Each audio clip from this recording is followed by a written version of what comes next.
Ding, ding, ding. Ring-a-ling-a-ling. Yo, Beeline, people. What is good? It's your boy, Brian B. Guess what today is? Today is gotta be Tuesday, right? Today is Tuesday, Monday. Listen, it's the beginning of the week, and the best thing about the beginning of the week is your boy Brian B is behind the mic. We got screen on the screen, and we got something called a web show titled The Beeline, baby. Let's go.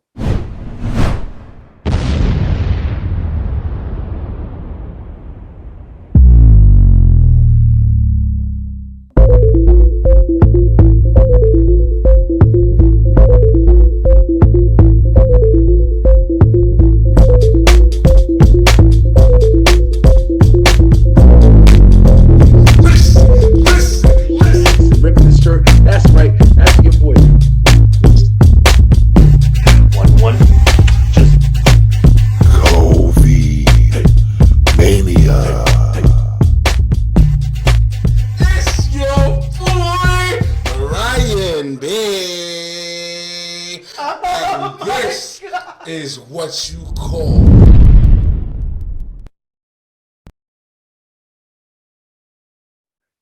Beeline, thank you guys so much. Once again, welcome back. Yo, we doing it back to back again. You know what I'm saying? Like I kind of took a little break for a while, and then we took a little tiny break or whatever. But now we got episodes rolling out, man. The interviews been crazy. The responses, the feedback, the comments, everything has been amazing, man. I love you guys so much. If you have not already, make sure y'all hit the subscription, brother. Yo, listen, Beeline, your boy Brian B.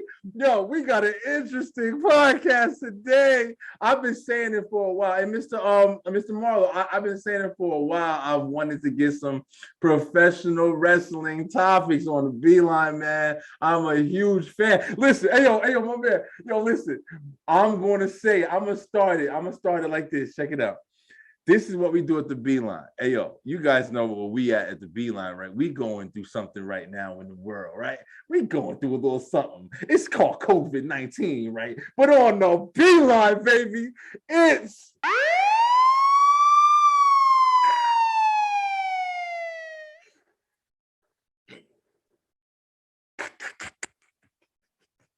Sneaking up on you. Ooh, yeah. It's called Kobe Mania, baby. And it's running wild because Vince McMahon,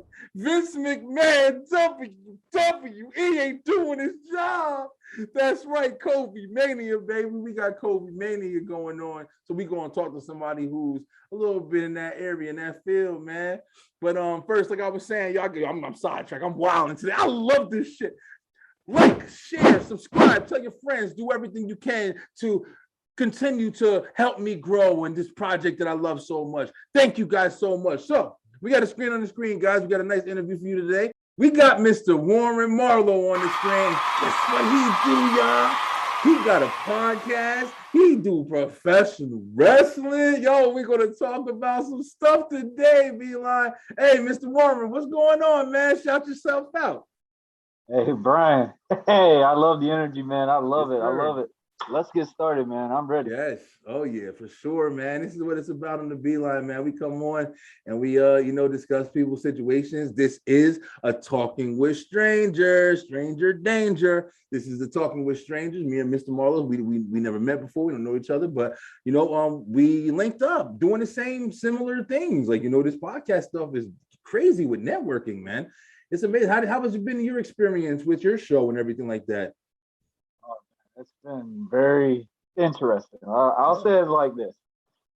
When I got in wrestling, I just wanted to try it just to say I did it. That's kind of like how podcasting happened. I just wanted to try it because COVID was happening. Yeah. You really couldn't do nothing. There was nothing new and updated going around the world. So I literally just said, you know what, I'm thinking about doing a podcast. And needless to say, we went on from one episode where I just said, you know what, I'm going to hit record. I woke up one morning and was like, I'm going to hit record, talk about myself, and see what happens. That hit an hour. Not only that, that hit over 100 plays the first freaking night. So like, so That's obviously it was what's up. like, yeah, now I got to keep going. Yeah, that's what's up, man. Isn't it crazy how some shit can go to, Oh, catastrophe striking around you, but it's also like opening crazy, doors you never yeah. thought you experienced. I love it, man. The networking alone. I just love how the networking process Yeah, of yeah, the podcasting is, networking is because you crazy. can meet anyone, It's very true. anyone. Very true. Very true. Well, we're gonna, oh, got my computer making noises. We're gonna talk about that today. Of course, we're gonna talk about some professional wrestling, man. Listen, and we're gonna get to know Mr. Warren Marlow. So we did all season greetings and everything. So, Mr. Marlow, let's start off this way and say, where you're from. Tell us a little bit about yourself.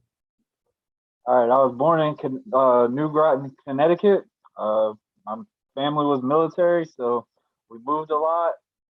We held in Hilliard, Jacksonville, somewhat a little bit of Miami, and then all of a sudden found ourselves all the way down to a little town called Yulee, Florida. Okay. And apparently we just never could leave Yeah, there. listen, So it's, out of it's all the nice comfy, big right? areas that we've had, the smallest area is where we stayed. Got you. So we're gonna dive into it, man. First I want to know about your so you said your podcast. You started your podcast when during COVID. What Hmm. was some of the things that you had in mind when you went into I'm gonna do a podcast? What kind of ideas did you have? Well, for starters, because you can see the picture. Oh, no, okay. See the picture right here. That guy's name is American Prodigy, and that's actually what encouraged me to actually think about doing this, because I had to stop being American Prodigy after being on for 6 years, obviously due to health and stuff. Yes, wrestling is fake, but it hurts, ladies and Oh gentlemen. man, yeah, And needless to say, AP was bulletproof, but Warren Marlow felt all the pain. So got you. we decided to hang it up. I had a lot of friends tell me, "Hey man, you hung it up too early." I mean, 6 years is a long time, but in wrestling years, that is very short in I way. bet. So they were like, "Man, why don't you think about doing a podcast?" And I kept thinking of that idea of doing a podcast numerous times, because when I first started wrestling, that's what how I learned what the adapting of wrestling was, just listening to people's podcasts like Stone Cold, Bruce Pritchard, numerous ones. I mean, Chris Jericho's was my all-time favorite one. Just Yeah. just He had a hearing him, great and one. not only him just talking to wrestlers, because Chris Jericho really didn't like wrestling when it came to his podcast. He liked talking to everyone and anything. That's what gave me that idea. It was like, you know what? At first, it wanted to be a wrestling podcast, but I was like we said, COVID was going on, so obviously, how many times we want to knock on AEW and WWE every week, and what would be new and not be stale there? So I was like, you know what? I listened to Chris Jericho's episode where he was talking to this person from a paranormal aspect or whatever. And it was Okay. just really intriguing just to see him talking like he enjoyed it and not being a wrestling chat. So I was Yeah. like, you know what? I think I got something going on over there. And needless to say, I just been doing it numerous times. I did maybe 3 episodes recorded by myself, and I was just like, I don't like hearing my voice by myself. It feels weird I for an got you. hour long Listen. talking to yourself. So literally, I just started having new guests every time, and I've had guests from authors. I've had personal trainers, musicians, up and coming actors, up and coming movie producers. Awesome. Yeah, list goes on and on, man. And just enjoying every bit of it.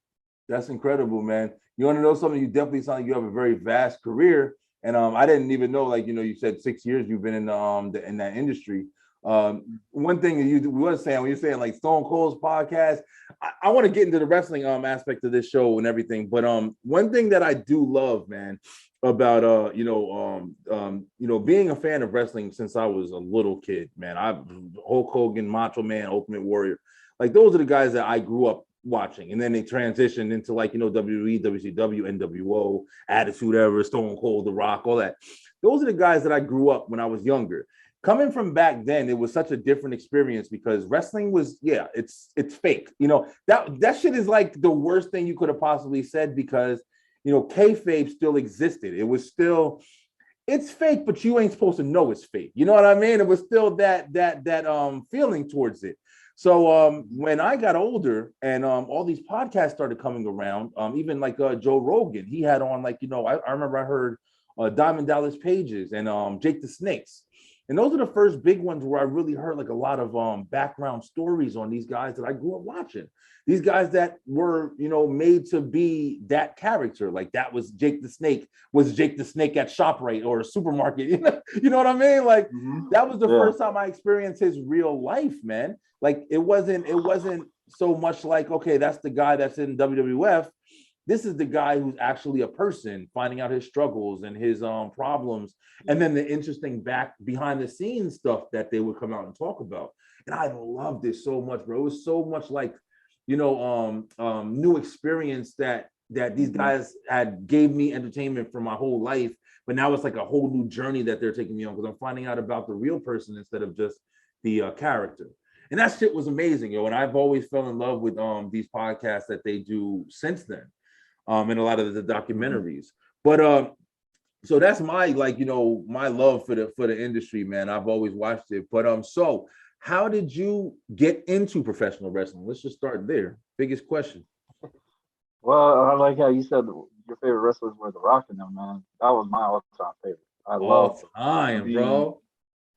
If you haven't heard any of my podcasts, I tell you all the time, like I'm here sipping a can of Zoa. I don't drink tequila, but somehow he got me to drink this Terramana. I mean, it's just yeah. I tell people all the time, the guy takes half my paycheck in ways. Yeah. Like the Project Rock stuff, I literally deck myself down sometimes. I got the shoes. Yeah. I just love the fact, everything of that character. Like if you think about it, and just for him, not like how he is in the movies now, it's just like he's still The Rock. Like when he first got into the movies, you couldn't picture Dwayne The Rock Johnson and The Rock at the same time.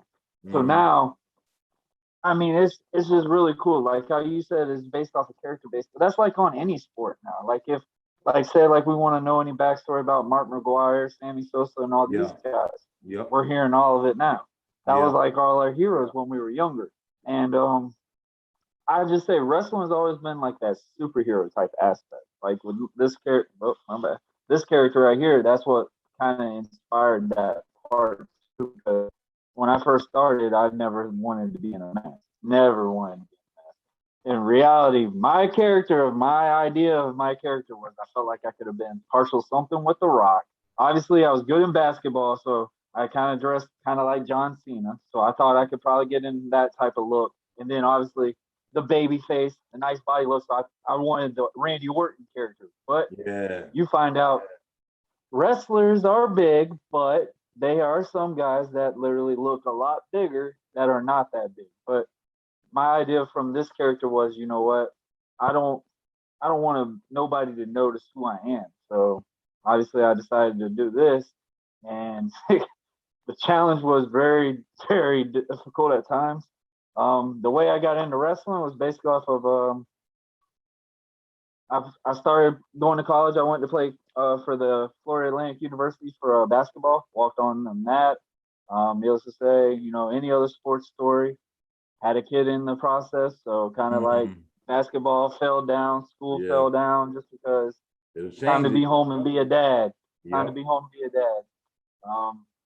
The way that I got in wrestling is just from that aspect is because the mother of my child and me had went our separate ways in a very bad standard type way. Gotcha. Needless to say, it made me go from wanting to be really crazy and just make me actually pursue this. I actually got in contact with one of my friends, and there was a local promotion over in my area called CCW, Continental Championship Wrestling. And I went to a couple of their shows when I was younger. I didn't know that they were still going. I mean, I didn't live in the area that much anymore, but needless to say, I signed up with them, started training school, went hard over there for like maybe almost 8 months. But the coolest thing about that wrestling school was that you actually got to perform after you were at your 4-month standard. So basically, you got a little of an upgrade and you were actually considered on the roster. So it was a really cool experience. And that's actually kind of like how it started. I know that's a little mumbling, but that's cool. Really how it all started. Yeah. Yo, you know what's crazy? I was always, like I said, I was always a fan of wrestling, man. It's crazy, like you said, like The Rock. We're gonna do that little top 5. We don't do that closer to the end of the show. Talk about our favorites. But you just said, you know, I didn't really know about the indie scene, with wrestling until I got older, man. That was something I didn't either. You didn't either? I didn't either. When I first started wrestling, all I knew was WWE, obviously WCW, and I got in a little bit in TNA because I just turned it on Spike TV and saw Bubba Ray Dudley, even though he was called Bully Ray Dudley, Bully Ray, and just watched Christian Cage and Kurt Angle and all these guys on TNA, and I was like, I thought they were done wrestling. Yeah. And then when I saw I actually started watching that just because of them, and I was always, and he'll be in my top 5, always a fan of AJ Styles. I actually kind of saw myself as AJ Styles in ways, and that's actually I see the guy in the back. That look as well. Yeah. Except I just pulled a sleeve on just to cover the tattoo. Got you. Yo, but yeah, I didn't really know about the indies, man. I mean, I didn't know how like, you know, important they were. I'm from Jersey, so I'm born and raised in New Jersey, right by New York City. So it wasn't really that big as far as like, you know, that I knew of wrestling promotions and stuff like that. But like you said, I had a kid and kind of brought me to new places, and I, you know, when I was up in Georgia, when I got to Georgia, you know, I was working at a Target. And you know, a lot of wrestling started to die down, man. It wasn't like as popular as it was when it was the Attitude Era and, you know, NWO and those years. But people weren't really talking about it like they used to or whatever. You know, it's still really popular, but people don't talk about it like they used to. And this guy was working with at Target, and he was really big in wrestling. He used to draw pictures of wrestlers, amazing. And he was like, "Hey, you should come with me and my girlfriend to a show. They're doing a indie show." And I don't know which promotion it was, but it was just like huh? There's tons of them. Yeah, there's so. And the reason why I know is because I wrestled all through Georgia. Yeah, for real. Yeah, there's so many. But when I went, it was like, I'm expecting to go and it's like an arena and it's like, you know, a whole bunch of stuff or whatever, but literally it was like a farm for real, like a farm.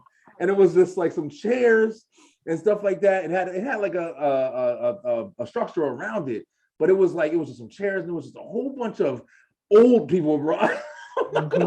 It was a lot of old people. You got your indie experience, that's for sure. Bro, I was like, but the thing that was crazy was it was so much damn fun, man. It was like I went there like with no kind of experience. I thought it was gonna be some like whatever. Like I thought indie, okay, this is just gonna be people who wrestle from high school or something. But it was like there were characters, there was story, it was like people on the belt. I was like, holy shit, like this is a lot of fun. Like they were fighting and backflipping themselves off the ropes. I was like, yo, and that introduced me to the indie scene. And then I started hearing about the guys who were like, you know, where they came from. There was a couple of shows I went to, and they were like, yo, this is where, you know, blah, blah, blah, got its start. And I was like, holy shit, I didn't even know that. Yeah. But it's such an interesting, like, you know, industry, man. If all you know is WWE, like you're missing out because there's so much talent in that shit, bro. Especially the hardcore stuff, man. That stuff is incredible. But I mean, the one thing I'll say about indies is, man, you get good shows. I mean, there's no ifs, ands, or buts. You might get some like mishaps where you'd be like, WWE could probably produce that better, but storytelling wise and stuff, all these guys do go to wrestling schools. If they don't go to training schools, you can actually expose them in ways just because you can just see how their work ethic is and just know that they weren't taught the way that people are supposed to be taught. That's the one thing that you've always be told every time. If you're thinking about trying to get in wrestling, you need to find a good training school. That's one major thing, just so you can learn the mechanics of wrestling, learn what the aspect of it is, not just find out what the win and loss type thing is. And obviously just, you can just body slam someone. No, you need to know the right timing, the right angle, what you need to do, focus on like how to work with your opponent. That was one thing that was actually really difficult with me at times because I got so excited. So it was like literally it was just like I had to learn how to slow down. Yeah. Because obviously the guy that I was working maybe wasn't used to that style, you know, and it looks really bad. If I'm going real fast and he's going real slow, it looks like, all right, like complete collapse. Like it just looks really bad in ways. So those are the main things that you learn in a training school is basically is the pace, work, follow the crowd, read what the crowd wants, read what the crowd is enjoying. Just these little simple things really what makes wrestling. Let me ask you something, Warren. You're actually bringing up a pretty good point that I never really thought of. I've always wondered, I know that there's some, I've heard stories like in the past or whatever, like, there's matches that take place where, they go and they train for them. They're like, oh, we're going to go and we're going to, every single thing will be thought out. Like, we're going to do this spot here and this spot there. And we're going to do this spot over here. How normal is it for just like two wrestlers to go into the ring and just kind of powwow with each other and just figure it out as they go? Is that like a common thing, or is it more like it's usually pretty structured, like the dialogue? It's changed a lot. It's changed a lot. It's based on who you work with. Like, some guys are more comfortable just calling their stuff before the match and literally would go over the spot, boom, boom, boom, boom, boom, boom. I was like that at first just because I didn't know much. Yeah. When I started wrestling a guy named Less Fortunate, I owe everything to this fool. But literally, we learned what calling in the ring was. Basically, we'd go at a training session, and we would do like our major spots that we would want, but the rest of it you want to extend it. So you don't want to go over a whole match, and that was my biggest problem. Like, I would want to go over the whole thing, and you got to think, you missed that one spot up. What do you got to fall on? Bro, that's what I was are you going to do? Yeah, because it's similar to like, rehearsing lines and shit. Like, it's like I had an experience where the Beeline, we did a movie. Shout out to Intuit. So if y'all don't forget about Intuit, we did a movie, and that was my first time ever in an acting experience, and I was kind of new, bro. I'm not gonna lie, like, I sucked, yo. I'm not like I did good like on the final project, but as far as like the background, like the actual mechanics of it, I never knew how difficult it was. I never knew, like, I didn't really, do my lines the way I should have, like really studied them and stuff like that or whatever. But when I was saying my lines, the person that I was speaking with, he did know his lines. So it's like I was kind of improvising and just kind of going off the head with it. And I didn't realize how much that was kind of jamming him up, because he was trying to use my cues. Like, okay, if he says this and when he's done saying this, then I say this. So it was throwing him off. So I'm just thinking, like, if I'm throwing him off with words, if two people are in a match battling each other, if somebody do something like, oh, wait, I wasn't ready for that. Like, how the fuck do you come back from that? That's crazy. The number one thing, here was my trick. If we got lost in a spot, I'm grabbing his head. I said, either fall to your knees or you're going to grab my head. I'm going to fall to my knees. Then we're going to talk it out and figure out what everything else is. That's what we call a rest spot. And basically what it would be is like a sleeper hold. So that's actually one of the best moves as a babyface.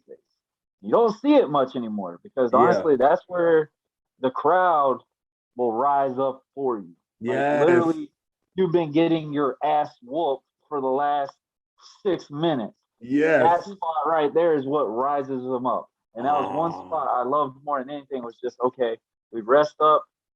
And if the guy's out of breath, let him breathe. Let's figure out, all right, what you want? Cool. Let's go. All right.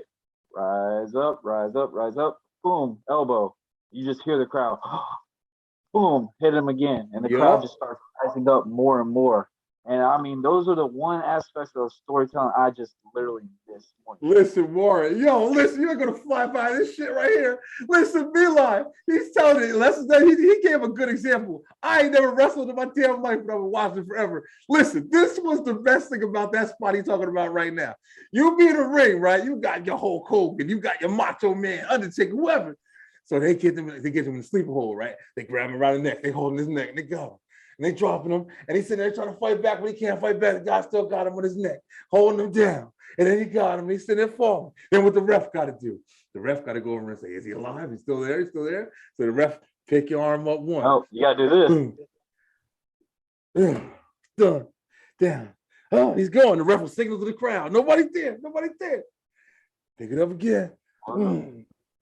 Nobody's there. But that third time, listen, bro, like you said, they don't do it like that no more. But that shit used to get everybody. That arm go, you think it's going to drop? Wait, no.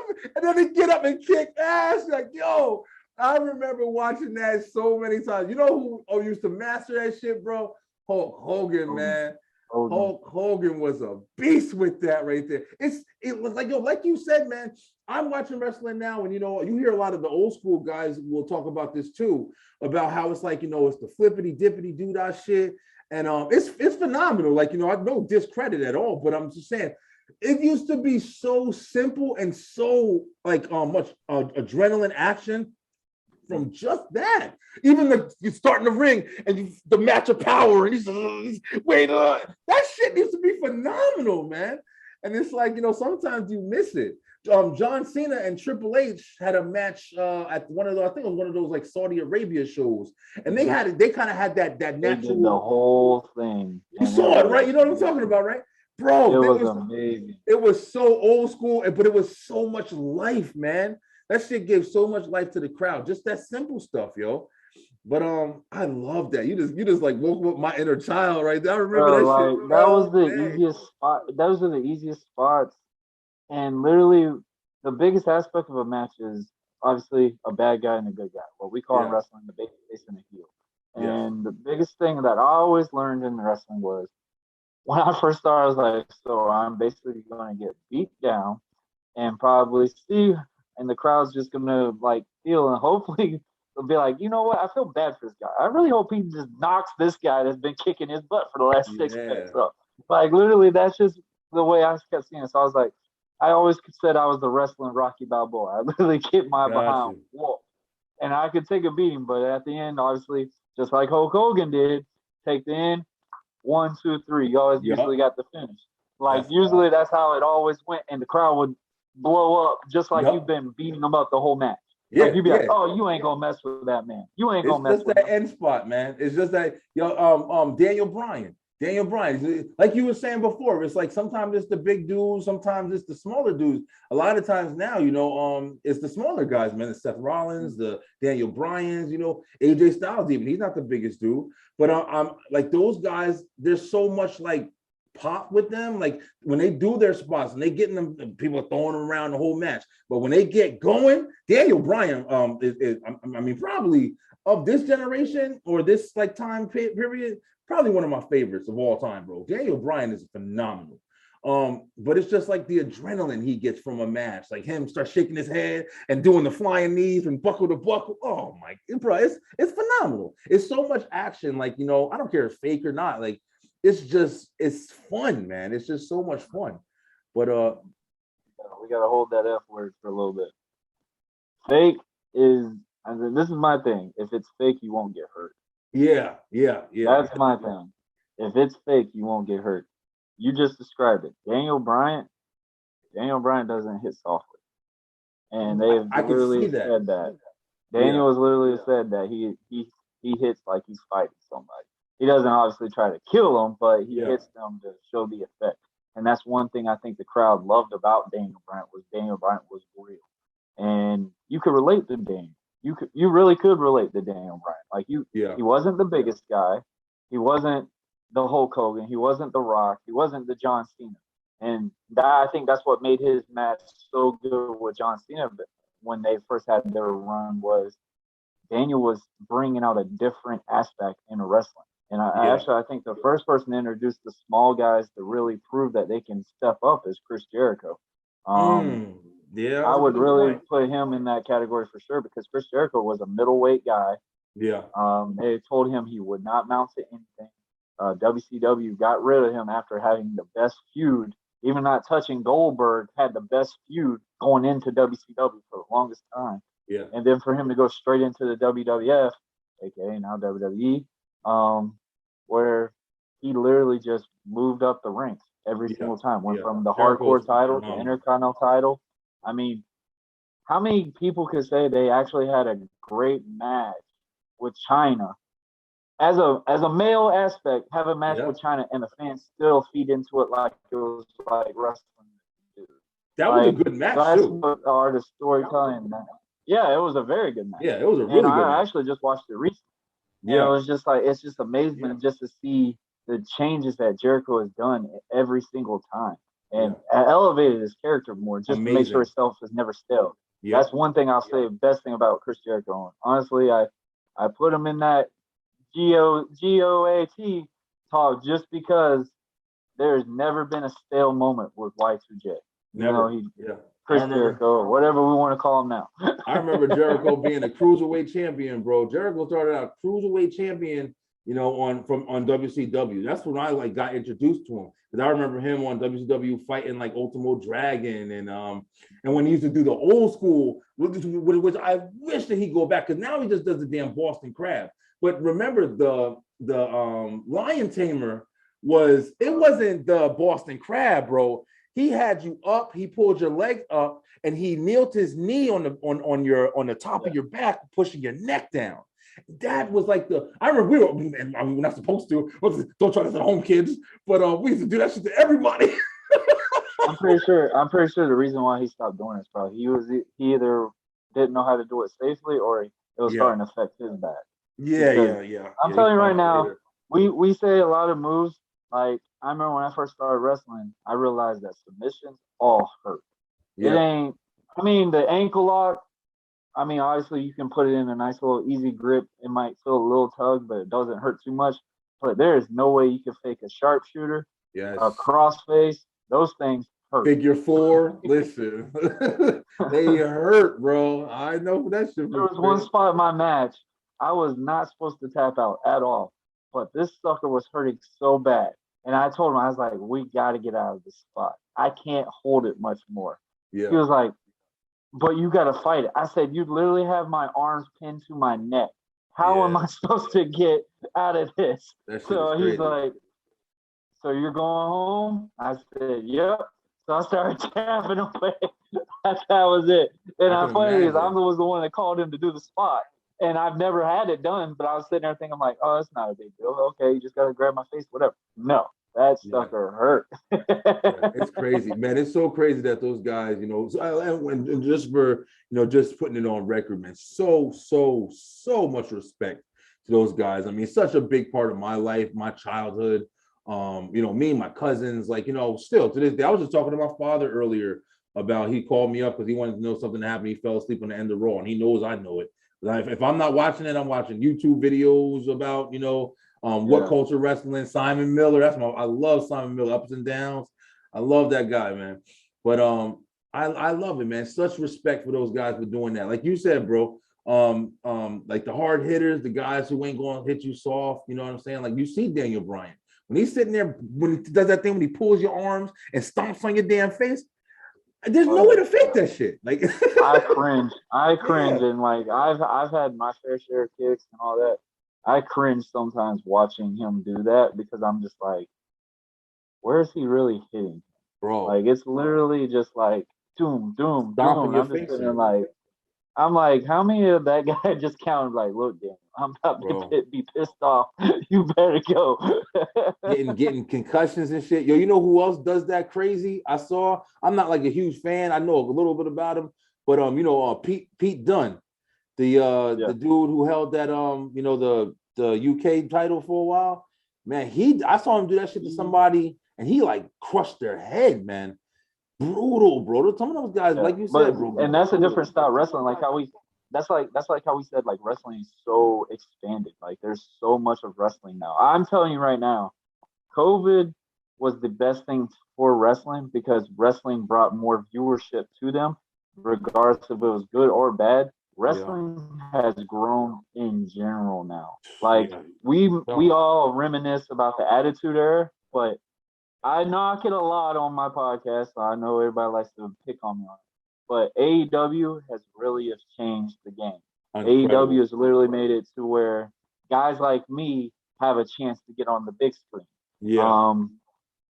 I mean, it's really awesome thing. Like obviously at the time, everybody at my time era, it was either you go to WWE or TNA, and I mean, there's only so much you're getting on TNA. Because all they got is a bunch of returning WWE guys or a bunch of guys that literally just would not pay any favors to anybody. For sure. I'm not throwing shots. That's just saying facts. That's honestly no. If you know the industry, like I mean, that really is what it was.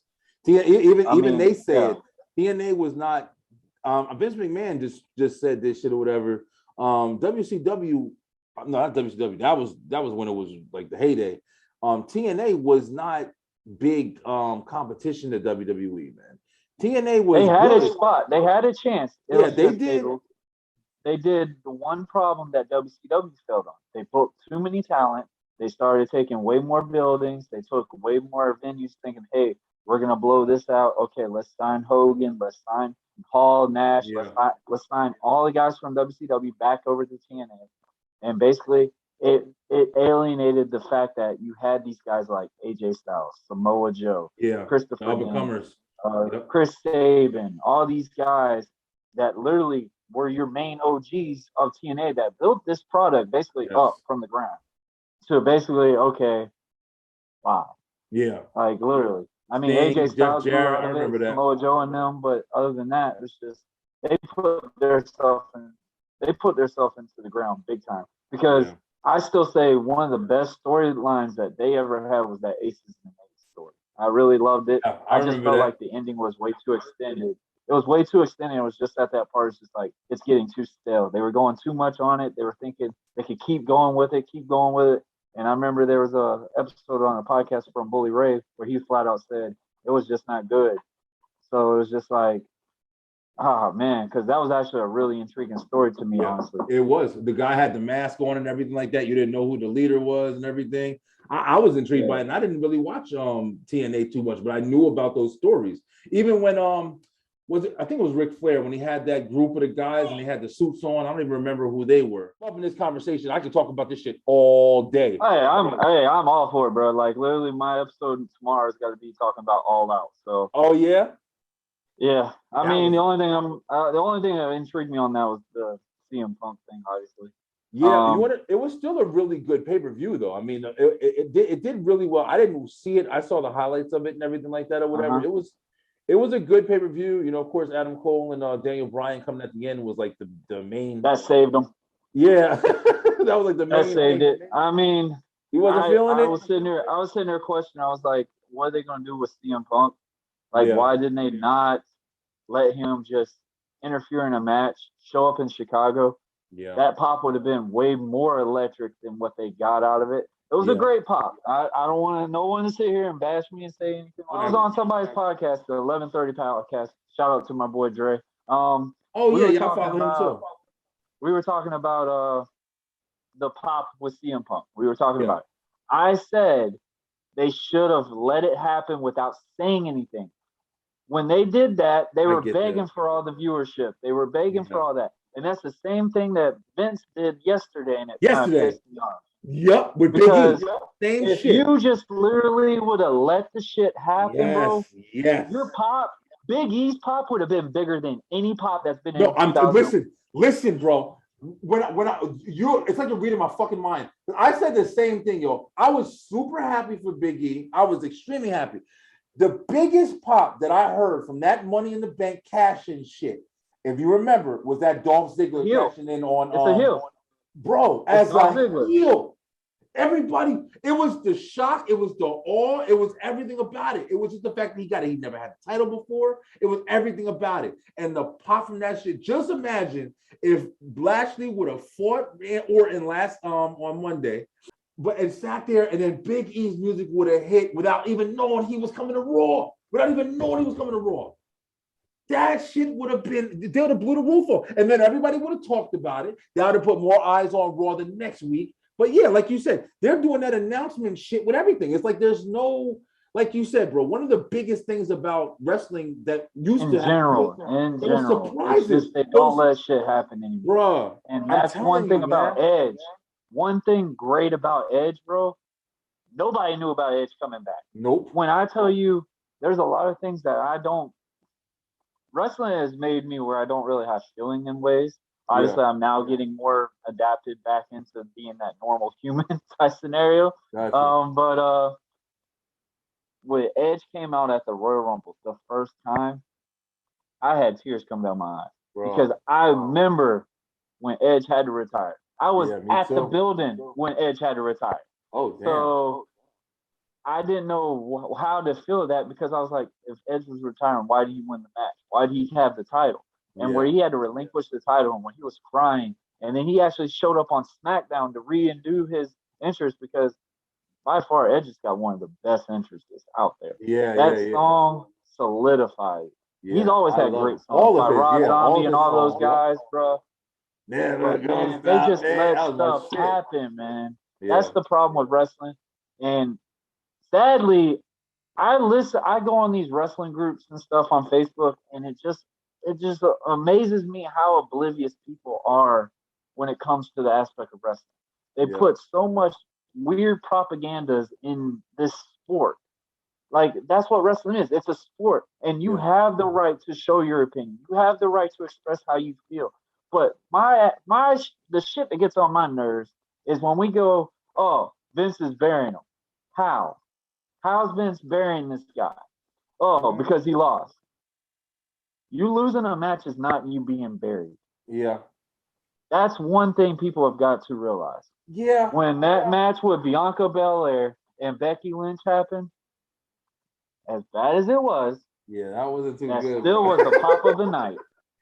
In reality, that was still the pop of the night. Because guess what? How are you going to have the world hate Becky after she just had that oblivious pop? When she had that pop, literally at SummerSlam, nobody knew she was there. The pop expanded. You thought she would be there because you knew they were putting some big names on there because All Out kind of gave everybody that woke up, and it's like, we gotta get this. We gotta get this on the road now. Yeah. And obviously now with Daniel Bryan over there, I don't. Bro. But with Becky, when Becky came out, Becky got a pop like The Rock. Hell Becky got a pop like Stone Cold's pop. They played it off good too. What were you gonna do? What are you gonna do to change that? What are you gonna do to make Becky be hated? Why not beat the fresh baby face that's literally the flavor of the month, Bianca Belair? Why not do that? Because nobody's really challenged Bianca at that championship level other than Sasha Banks. No disregard to Carmella and Selena Vega. They are doing amazing. And and Bailey. Even though Bailey got hurt. And I think that was she got hurt after. Yeah. I think that was going to be a big change. I think that was going to be the expanding for Bianca at the time, was if she would have got to wrestle Bailey, really wrestle Bailey. But the only one really tested her was Sasha. And they had a phenomenal match. How many times do we want to see Bianca and Sasha go at it? It's the same way every fans get upset about how many times we wanted to see Charlotte and Sasha go at pay-per-views every week. It's just, okay, you asked for it.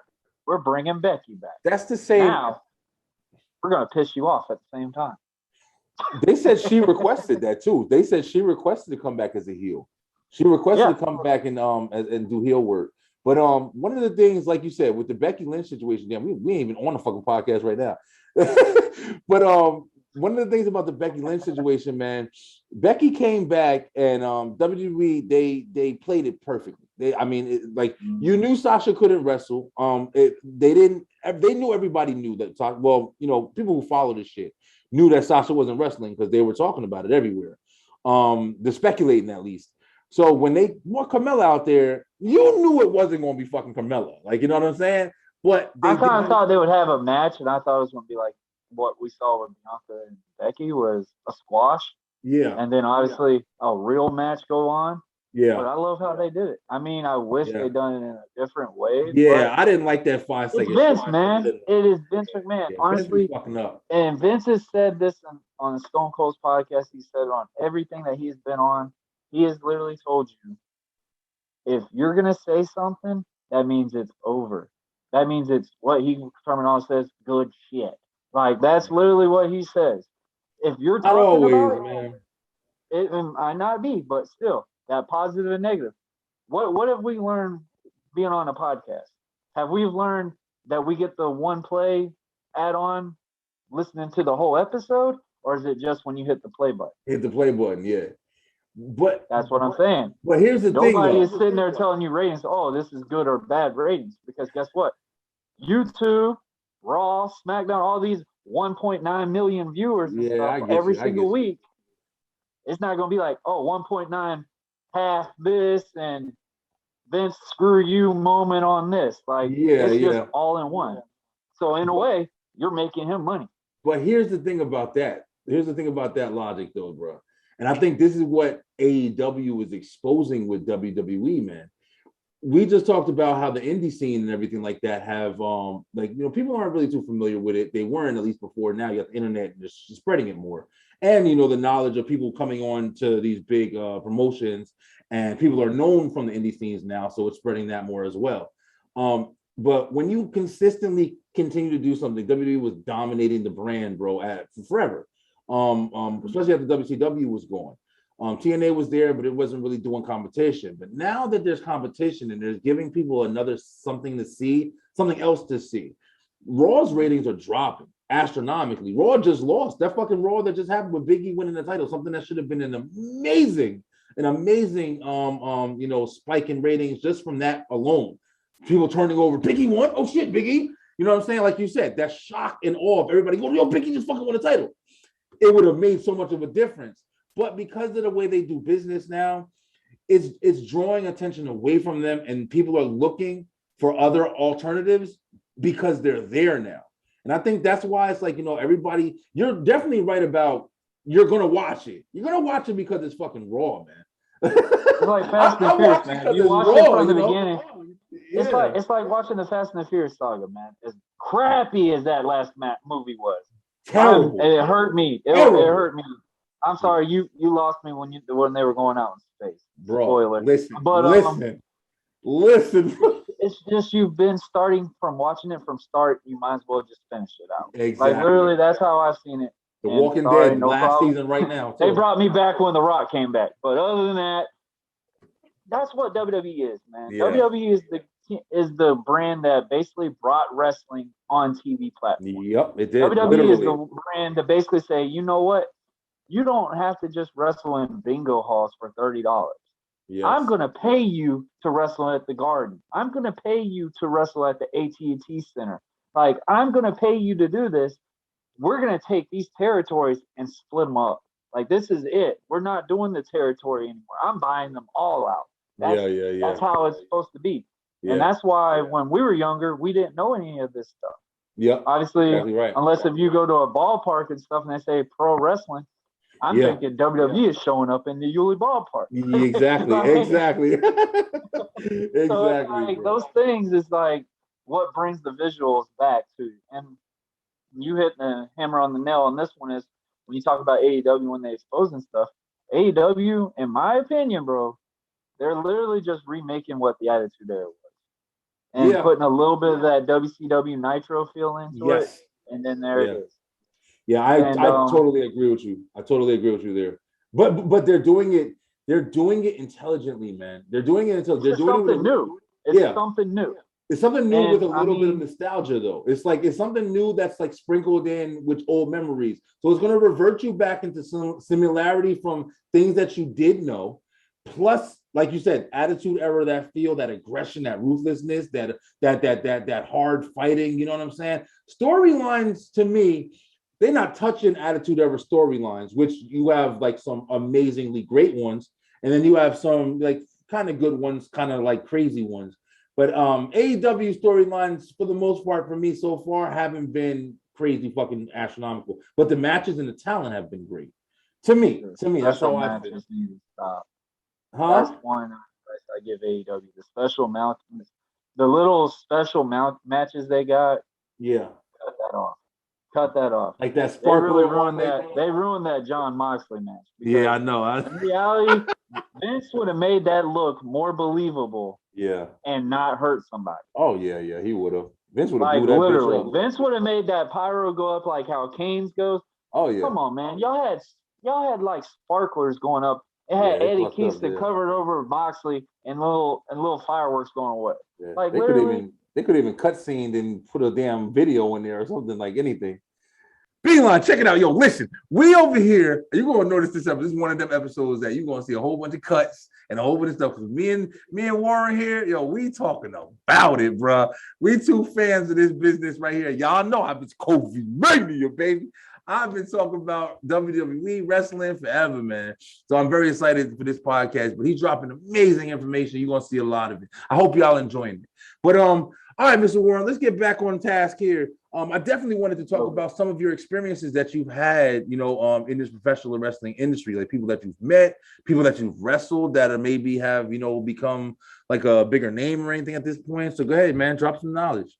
There's a guy named Tony Storm. Obviously with Tony Storm in the NXT UK area, Yes, he had to change his name, so he called himself the Storm. We've had Max Payne, my boy Kobe Carino, my good friend Seth, less fortunate, got to wrestle that guy, and like basically that put both of them on the platform. yes, Great friend of mine, Eric Moore. He actually got to go a little bit higher up.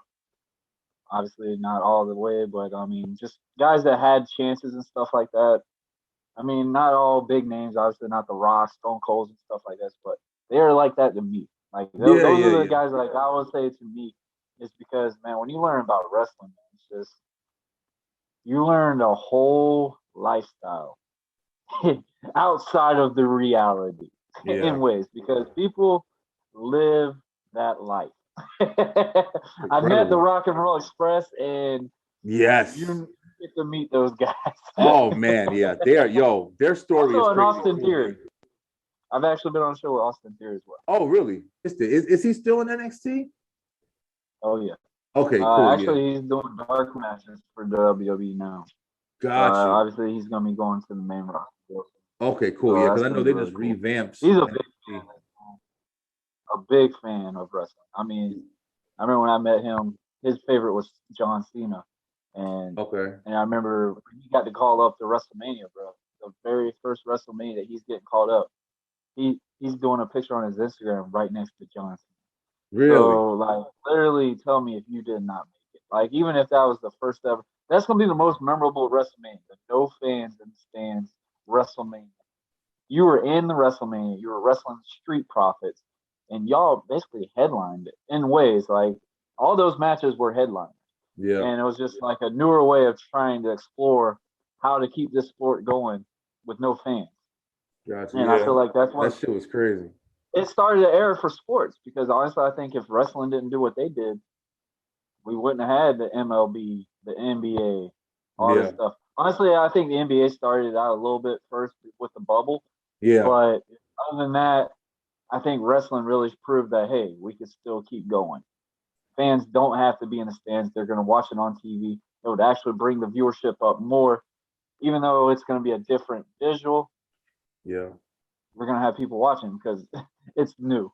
I'm very glad that they continued, man. They didn't let it destroy the industry, man, because it's definitely something that could have, as a spectator sport, man, and people in the fans. I mean, you notice just how important those fans are from them not being there too. But they did a great job, man. They made sure that they kept it as involved as they can. That Thunderdome, I think, was a great experience. It was a little bit different than anybody ever thought they'd experience, but they did what was necessary, man. I don't want it to come back. I pray that it never comes back. But I love having the fans, bro. It's nothing like we were talking about earlier. Those pops, man. I mean, here's one for me, real quick. I gotta introduce. I wanted to say it before, but I forgot. Go ahead. That pop, best pop for me. I jumped out of my seat almost through the damn ceiling, bro. The WrestleMania when the Hardy Boys came back. I was there. You were? Oh, man. Yo, I know that place must have been deafening, man. We heard rumors that they were going to be. We knew they were in Orlando because obviously they wrestled the Young Bucks at a WrestleCon. Yeah, I remember that. Yeah, that's right. And they dropped the belts to the Young Bucks, and there was a rumor going out that they were talking to WWE. We didn't know what was going to happen, and then when New Day came out, I'm thinking like, about time they're finally going to wrestle. Like, bro, in Orlando, New Day was the most over group in that era. Like, when it came to that WrestleMania in Orlando, New Day was everywhere. You saw grown dudes wearing the unicorn horns, carrying a box of cereal. Like, you're over. If you got a grown man carrying stuff like this, you're over. Paul Bootios. Grown man. I remember when we were at a Foot Locker, and this was the one thing I loved about the WrestleMania experiences and stuff. Just that whole week extended all about wrestling, and it's not just them actually wrestling. It's just you're around so many people that love what you love. Yeah. Like when you watch it on TV, you're just thinking like, man, I'm maybe like one of 100 guys that in my state that like it. No, you meet everyone from the UK, everything. That's why I'm glad COVID is kind of slowly away from us now, because obviously we're gonna get that feeling back. But I remember when we were at the mall, Ric Flair was at Foot Locker doing an autograph signing. People were waiting since 5 a.m. that morning for him to show up at 1 o'clock to do the autograph signing. You had Kevin Owens at Walgreens. You had all these guys. And then you had the New Day at one of the hat stores. The entire mall was locked down for them. Like, I was just sitting, I'm like, why does New Day not have a match? And then when they came out, I'm like, okay, yeah, okay. Yeah. And then when the Hardy Boys song came on, done. Yo, I don't know if you were like me, bro. I was sitting on the couch, and I'm sitting there, like, just like you said, I had no idea that the Hardy Boys, I didn't know any of that at the time. But I sat on the couch, and I'm like, I saw the New Day going in. I'm like, here they go. I'm like, I knew they'd go out the jumping this shit. And then when the Hardy Boys music played, I haven't heard it in so long. I was like, wait a second, who the fuck is it? And then it was like, out my chair, I went flying. Hardy Boys, my favorite tag team of all fucking time. But out my chair, I went flying, bro. And I was like, it's the fuck. I know my neighbors had to hate. Oh, it's the Hardy Boys. I lost my damn mind. Like you were saying before, that shock, bro. They did it so good. It was like that shock was like I almost fainted, man.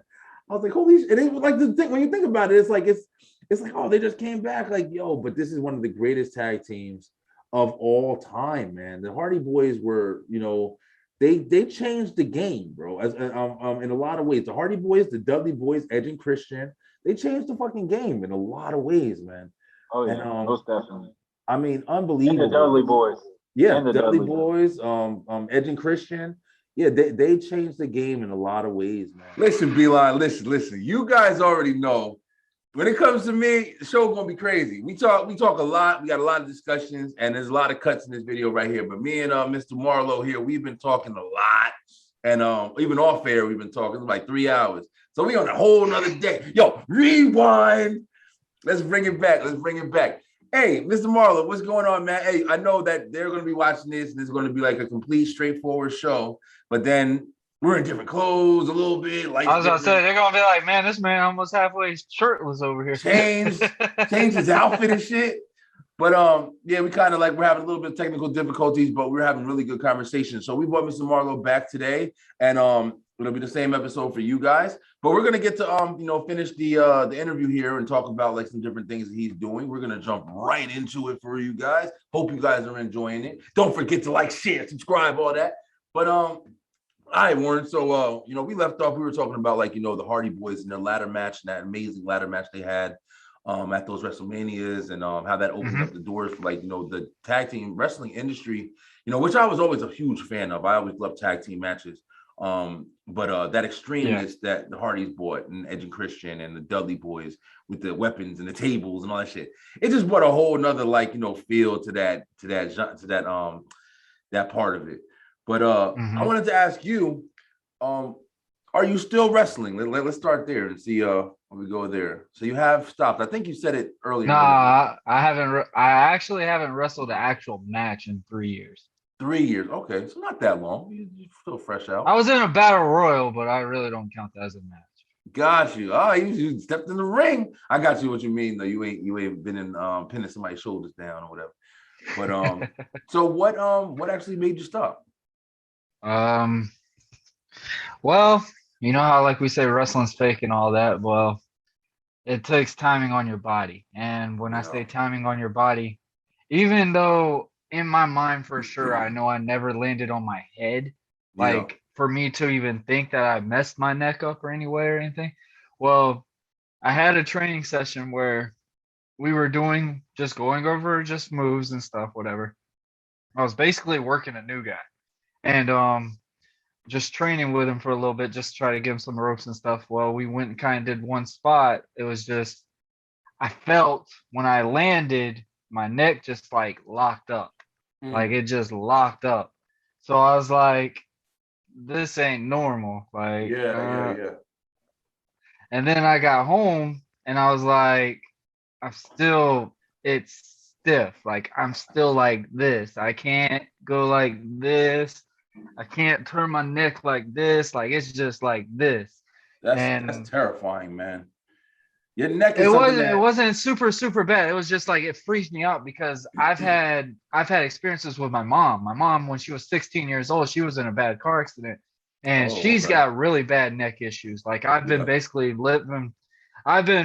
taking care of her with her neck issues since I was basically 3. So it's Got like you. Damn. I was like, this ain't gonna happen on me now. Like Yeah. I'm not gonna have these neck issues like that. Yeah. Yeah. And Yeah. and it was kind of like that kind of started a little bit. And then obviously I got over that a little bit. And then when I had my final match going into that brand that I wanted to stay committed to. Yeah. And I had a farewell. I took 7 pile drivers. Oh shit. That's a way to kill you off on the show. Bro, listen, man.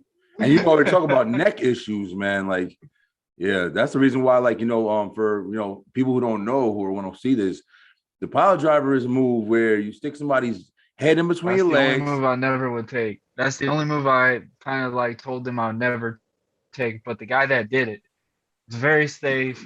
Never have ever had a problem with, and I would never actually have something to tell him no because the guy's done it all. This guy Yeah. has been in there for so long. He's been in there with Ric Flair. I mean, shit. just all these classic guys. You might know him. His name was Jamie McKinnon. He was a jobber basically in WCW. He wasn't like a real big name, but he's wrestled guys, Ric Flair, Mark Calloway, if we remember Mean Mark. That's Oh yeah. the Undertaker before he went to WWF or Yeah. WWE. So that's it's back in like, the day too. yeah. Yeah. So when we did the finish, and he was like, "Yeah, we're gonna do pile drives," and I was like, "You sure about this?" He's like, "I got you, kid. I got you." All right. So we did it. Killed me off on the show, whatever. I mean, it was a bittersweet thing because I actually had a title at the time, so I had to vanquish the title at the same time. Got you. And it was just like I was like in a bubble. I was gonna be upset about it, but it was also a clarity. It was like, look, I'm not having the same problem as my mom. Like that was like my biggest worry. Was like I can't just sit here and have herniated disc all the way down to my freaking back and stuff like that. Like that was my biggest worry. And after I finally got over that, I got back in the ring, got back in the show for a little bit. Then you find out my concussions were not as great number as I thought it would be either. And pretty much the person that I'm pretty much hissed with told me no. Got you. Yeah. Hey, she gotta look out for your best interest, man. And plus I had a baby girl on the way, and we just got married, had a baby girl on the way. So it's like, I kind of had another moment. It was just like, you know what? Do I want to be here, or am I going to want to still wrestle and all this? But I'm going to be tired. I'm going to be sore. I'm going to be in pain. Yeah. I'm going to have worries that I can't pick up my daughter in the future, stuff like this. Like that was my biggest worry. So yeah, high chance of like addictions and stuff like that. Yeah. Like you said, like I know we spoke on it on this episode a lot, but the category of fake is such a small portion of such a real industry, man. And for you guys, wrestlers in general who go out there and travel the road and have matches, like maybe 4 or 5 matches a week, you know what I'm saying? Like, in different arenas, different venues and stuff like that, or whatever. The guys from WWE, the older guys, the AEW guys now, like, Ring of Honor, all of those guys are traveling, promotions all over. Like, you see the 2 nights a week on TV, but you don't realize that the people are actually all the house shows, the road shows. Exactly. And the that's like 5 events. Days a week. Yeah, man, it's unreal, yo. And it's just like the limits that you put on your body, like, that's why a lot of those guys, they grow up, like you said, the concussions and broken bones and the surgeries and all that stuff, that strain you're putting in your body from maybe you started at 25, doing it for 10 years. You respect people like the Undertaker, who's been doing it for 30, 40 years, man. It's incredible that he can still walk or the Big Show. It makes me feel bad because it's like, damn, I only did 6. No, but listen, that's what I was gonna say. I was gonna speak on that because you know what's That's crazy? the only thing. It made me feel weird. You had something that maybe a lot of people don't have though. You had a comparison factor. You had something that you had already saw, like you said, with your mom's from like an early age. So you saw that, you know, your mom had, you know, issue with her neck. So if you're seeing somebody, it's kind of like, you know, seeing somebody burn their hand on the stove, and then you know, like, damn, I don't want that to happen. You know what I mean? Like you witnessed what that kind of, you know, injury can do to you. So, like you said, it weighed heavier on you because you already saw that happen to somebody. But you made the choice for your decision. And I mean, like you said, you're in the ring, you're in the industry, you know exactly what's going on with you. You have to take your health first, bro. Like I know all athletes from UFC fighters, you know, all that stuff. That's all that the main focus. You want to be the tough guy, like, oh, I'll work through, but then you ask me in a wheelchair and you can't fucking live your life. It looks good on TV, but it ain't good for you in real life. You know, so much. I think respect, the best man. example would be like how like military men. I think the best example would be like how military men, cops, or anyone, you're being trained to basically be a weapon. You're being trained to basically show no fear, that you can go in there and just not be hesitant or nothing. That's kind of like what I said with wrestling. Like you're trained to feel like you're bulletproof. You know you're not, but you have to. I mean, you can't second guess something. Like, say if you got somebody in a suplex, you can't sit here and go, all right, what happens if I fall wrong this way, or this guy's not going to extend this way? Like, if you're already doing that, cut it off. Like, I just go ahead and do that in the match. Like, because you can't sit here and hesitate on stuff. Because I mean, you could kill somebody, you could kill yourself. Like, there's so many different factors into this stuff. And I've always said, there's no such thing as it saying it's fake if it hurts. Like that's my biggest thing when I always thought about was when it comes to wrestling. Like wrestling's like that evil girlfriend sometimes, like that girl that obviously you know you shouldn't be around, but like you just crave it, and it's just like, oh man, like you gotta have more of it type like scenario. Pain, man. People who do that kind of stuff, like, you know, do a certain part of you like some pain, bro. Like the challenge, like the risk, you like the damage, you know, it is building. I mean, it is building. You built up to it now. Like you've been doing it for so long. So it's like, it's like a machine. Like you constantly, like, I remember when I first was completely off the road, off the shows and stuff, I was just at my home, and like for 2 days is like my normal time at home, obviously, and then I work my 4, and then I'm back on the road. I'm back, whatever. I'm doing whatever I need to do. So when I was home, I'm just like, this is weird. Like, why am I still here? Like stuff like that. Like it had built my process to be like, oh, okay, yeah, this is why. This is there. Gotcha. And I mean, the biggest things that substitute was when I got to hold my daughter. I got to be home with my son more. I got to really be with my wife. The biggest thing is when everybody will tell you, if they remember something about me, is I was always a family man. I was always there for my family. I was always, I mean, if you saw any of my shows or anything that anyone saw, my family was there. Like there's a saying in wrestling, your biggest fans are your family. And I mean, it's just all the support that they've done for me in the past. I didn't want to put them through any more of that. It's really interesting, man. I mean, it's definitely another side. You know, you're seeing a lot of this stuff now with, like, we were talking, you know, previously about the, you know, the interviews and the podcasts the wrestlers are coming out with and telling the behind the scenes stories. Yo, listen, you know, we kind of took a break from this show right here, and you know, we're bringing it back right now. But I was just reading all this crazy shit about the dark side of wrestling or something like that, or whatever I guess it's called. Some of that stuff needs to just be closed, bro. It's like it's so crazy that they're bringing up all of this stuff, yo. And it's like, I'm not saying anybody's saints or anybody's demons, but I'm just saying, like, yo, people do shit, bro. People do things, man. We everybody known, you know, rock and roll, like everybody. It's a crazy industry, yo. I'm not giving glorification to anything that's happened negatively, but it's like you're digging, man. You digging for shit that's like, you know, you're asking for your legacy to be tarnished. Yeah, because the generation that we have now, And Yeah. I don't hope I don't get the thumbs down or whatever when I'm about to say this, because I've got personal feelings with this, because I've told people, and I think when I told you when I said how I first get in this, you have to have a tough skin. I mean, this shit is real. Like this stuff is like you're dealing with a bunch of guys that are like high school kids. They're probably in their 40s, 50s, whatever. Like I remember when I first met Rock and Roll Express, I was at a bar. These guys acting like freaking 15-year-old kids. Like, and I mean, they're barely able to walk around and stuff, but they're still wrestling all over towns, like completely still wrestling till this day. Is because they weren't good with their money.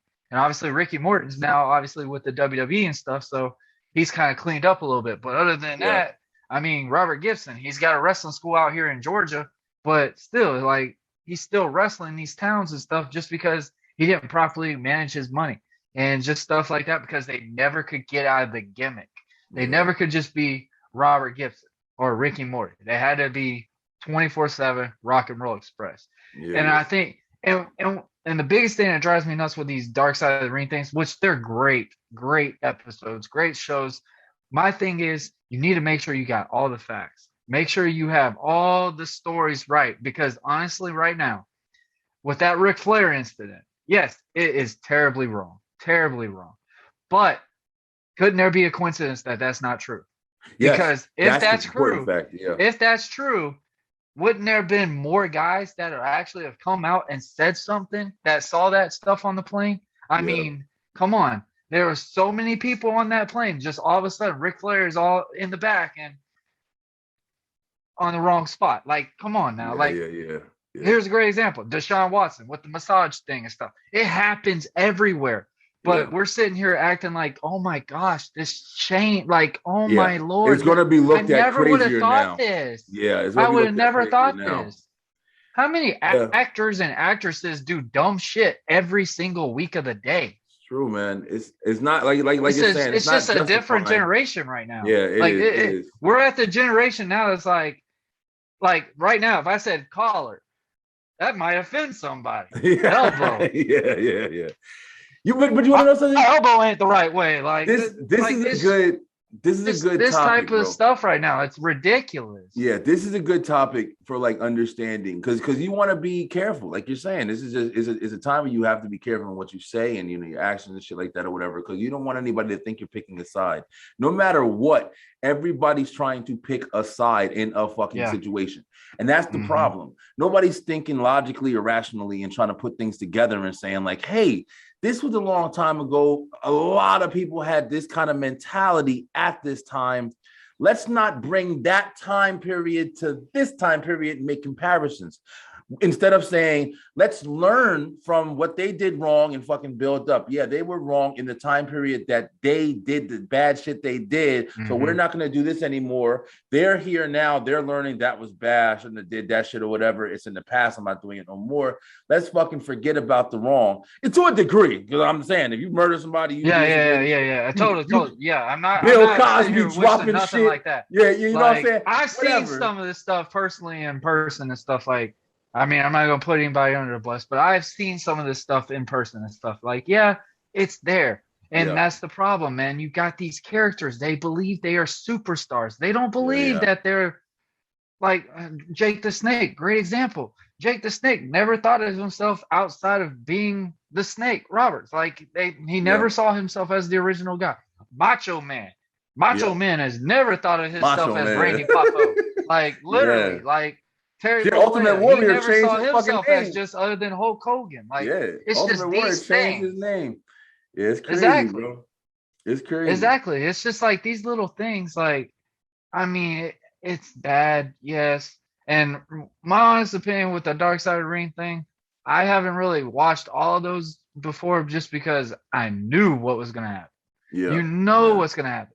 It's and like for them to have like a snitch show and shit. I mean, we all got these behind the scenes shows now, and like that's all we're more intrigued about. And then now we're at the generation it's like, oh, you did this 20 years ago. Guess what? Two Hall of Fame rings gone. Bye. Yeah, that's the problem. It sucks, man. It sucks. It does suck, yo.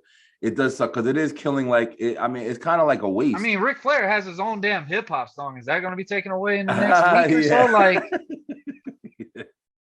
I mean, it's crazy. Like, we sat here and praised all these guys. Like, and I think it's just regular sports athletes. It's anyone. Like, honestly, it's anyone. It's anyone. People fuck up, man. The difference is you're not perfect. Nobody's perfect. I mean, if that's the case, I would have been sitting here wrestling and I probably would have fucking died or something. Like, there's just stuff like this you don't know. Like, sometimes you just need to be at that point. It's just like, you know what? Enough is enough. People make bad decisions and stupid choices and stuff like that. Like you said, to a degree, man, to a degree, you have to be a little bit more understanding. Like if something comes out of the dark that was hidden, it's just one of those things. I know there's a lot of motherfuckers sitting on their hands right now, in different situations in different fields, and they're like, man, I hope this don't get discovered, because this is the era of bringing the dark to the light and shit.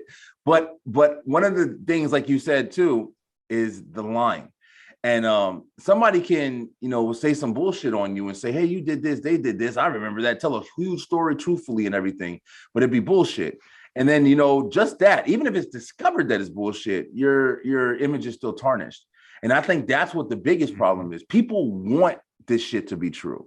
So if you go in wanting the bad things that you hear about somebody to be true immediately, then you've already pretty much created the environment where no matter what happens, the gossip is going to destroy them. You know what I'm saying? There's no evidence, there's no proof, there's no reasoning. It's just like, I heard it. We heard it. 70 people heard it in 5 minutes.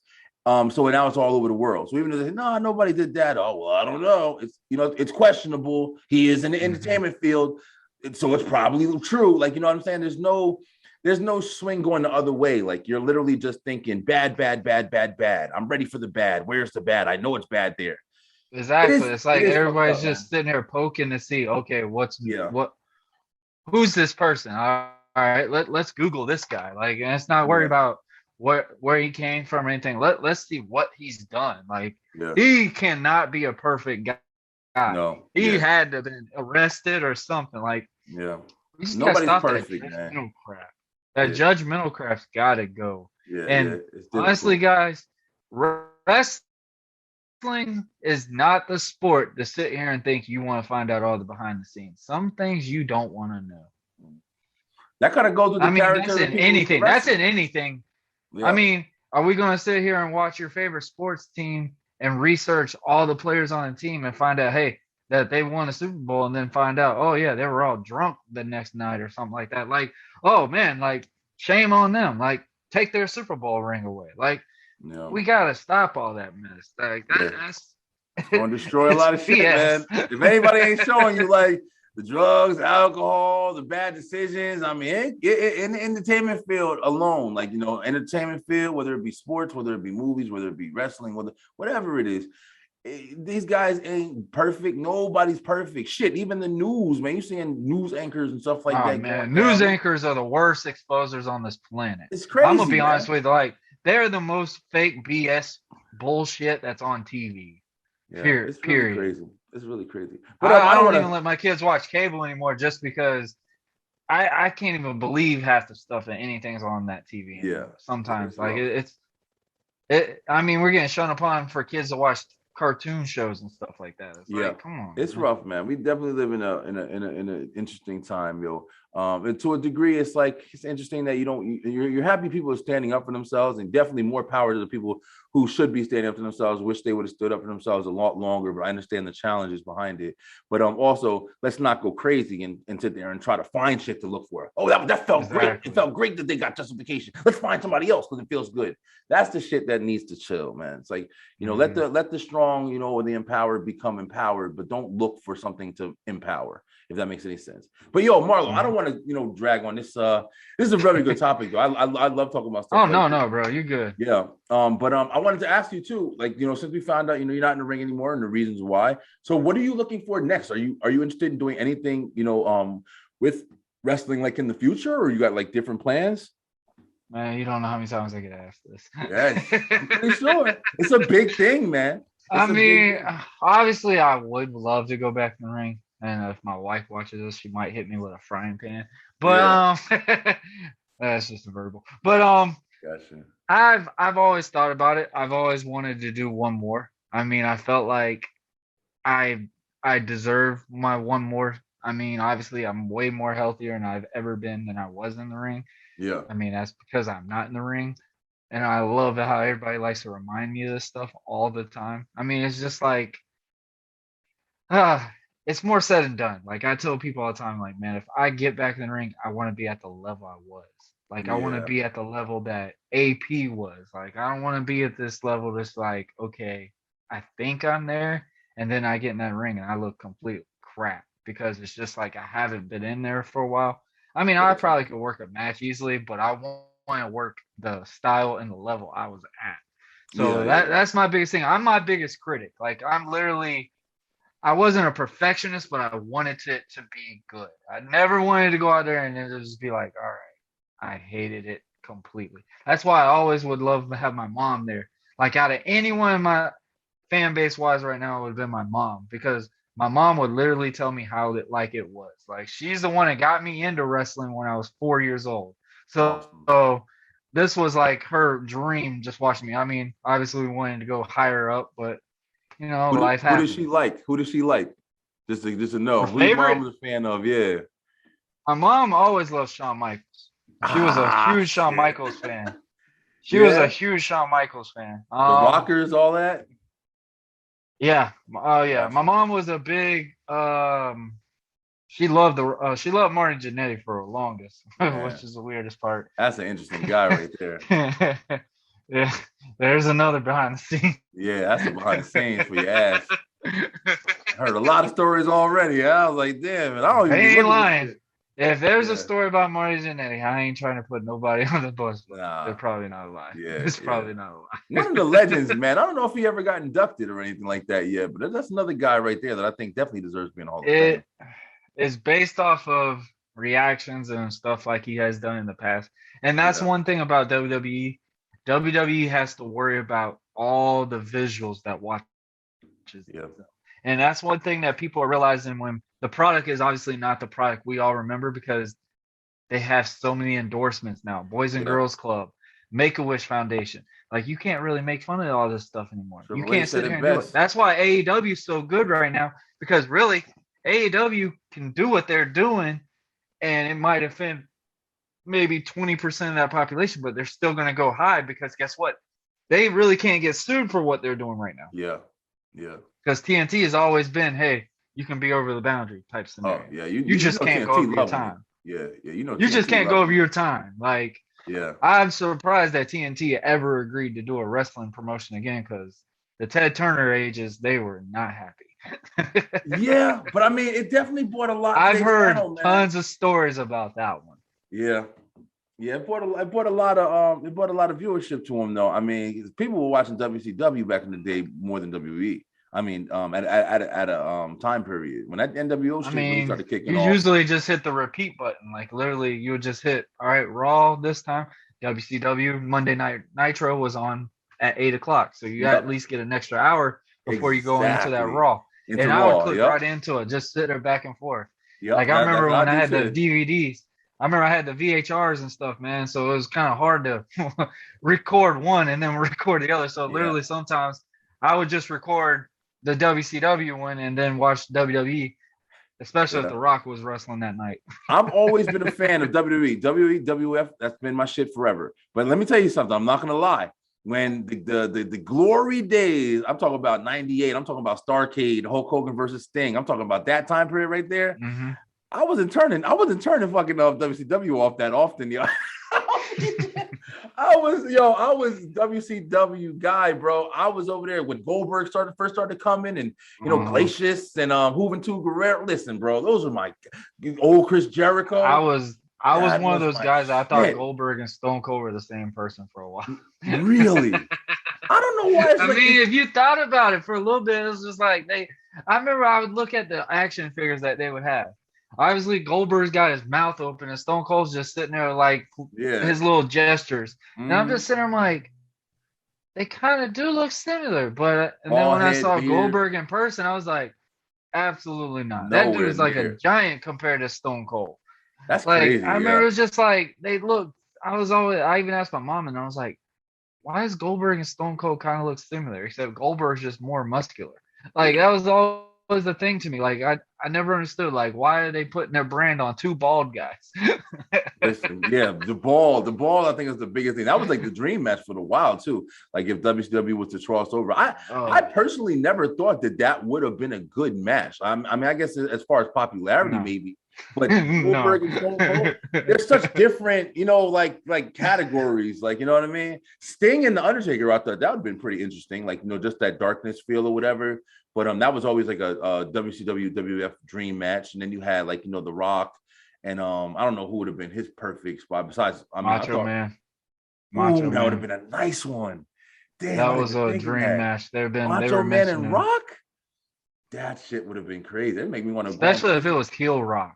If it was heel Rock versus Macho Man, I would have loved it. Probably. Let's get into this. Let's do it. Hey, listen, Beeline, I got something for you. All right. I'm talking about Mr. Marlow here. We're about to wrap the show up. We're gonna do a top five. We're pulling over something from the entertainment show. We're gonna do a top five real quick. Listen, Marlow, I'm gonna go first just to give you time to think. Whatever, it's a little unexpected. Listen, top five for me, wrestlers of all time. I'll do my top five wrestlers individuals, and I'm gonna do my top five in the tag team. Tell me what you think. So I got number one of all time. Stone Cold Steve Austin, favorite wrestler of all time, out of everybody. I'm talking out of WWF era, WWE, all of that. Stone Cold was my number one favorite, one of the best in the game, hugest pops. No matter what, you couldn't break this guy down. I loved him. I know his story. I know the damn Hollywood Blondes with Brian Pillman. Everything, he came from a lot. Then you got number two. We got The Rock. Listen, The Rock of all time, I say Stone Cold because that was just my guy watching him, but The Rock, bro, let me tell you, I used to draw the Brahma Bull on every piece of fucking paper. Yep. I do that shit on my furniture. I do that shit on everything, bro. I had everything The Rock, a sticker on my wallet. Yeah, and make sure the eyebrow was down too and everything. I learned. I can still do it. I don't even know. There you go. I can still do it. But the people's eyebrow. Number three, I got Undertaker. Undertaker is definitely number three. I remember watching Undertaker. I remember when he first came in Survivor Series. I remember the match he had with Hulk Hogan. One of my favorite matches when he was choking Hulk Hogan out and stuff like that. Hulk Hogan would knock him out the ring. He'd flip and land on his feet. And then Paul Bear would get the urn, hold the urn, and build him up. Listen, the Undertaker, when Undertaker first came, bro, another one of my favorite Undertaker matches was the Yokozuna casket match. The match where, he came up at the top of the screen at the end. But the best part was how many fucking people the Undertaker had to fight. They had to put his ass in the casket. They couldn't do it. Undertaker was kicking everybody's ass, They all ran out there, crushed. All of them came out there trying to beat Undertaker. So that was... You got a lot of heat for that, too. Oh, really? Listen, bro, that shit was... Oh, because he was like, no selling, basically. That he wouldn't sell. They told him he wasn't allowed to sell. Listen, Undertaker was phenomenal, bro. But yeah, Stone Cold, The Rock, Undertaker. Then I go into Triple H. Triple H is one of my favorite heels of all time. I think he's one of the greatest. No, hey, the best heel of all time. Thank you. See, I'm glad I ain't crazy, bro. Thank you. Triple H. No matter what, you liked him as a bad guy. We went and saw him at a SmackDown when he first came back from his quad tear. And when I tell you it was in Madison Square Garden, when I tell you the roof blew off of that place, man, blew off that place when Triple H returned that night. I think that was the one. He might have returned on Raw and then he came. That was his first SmackDown back. But it was incredible. Triple H and DX, everything, Generation X, all of that.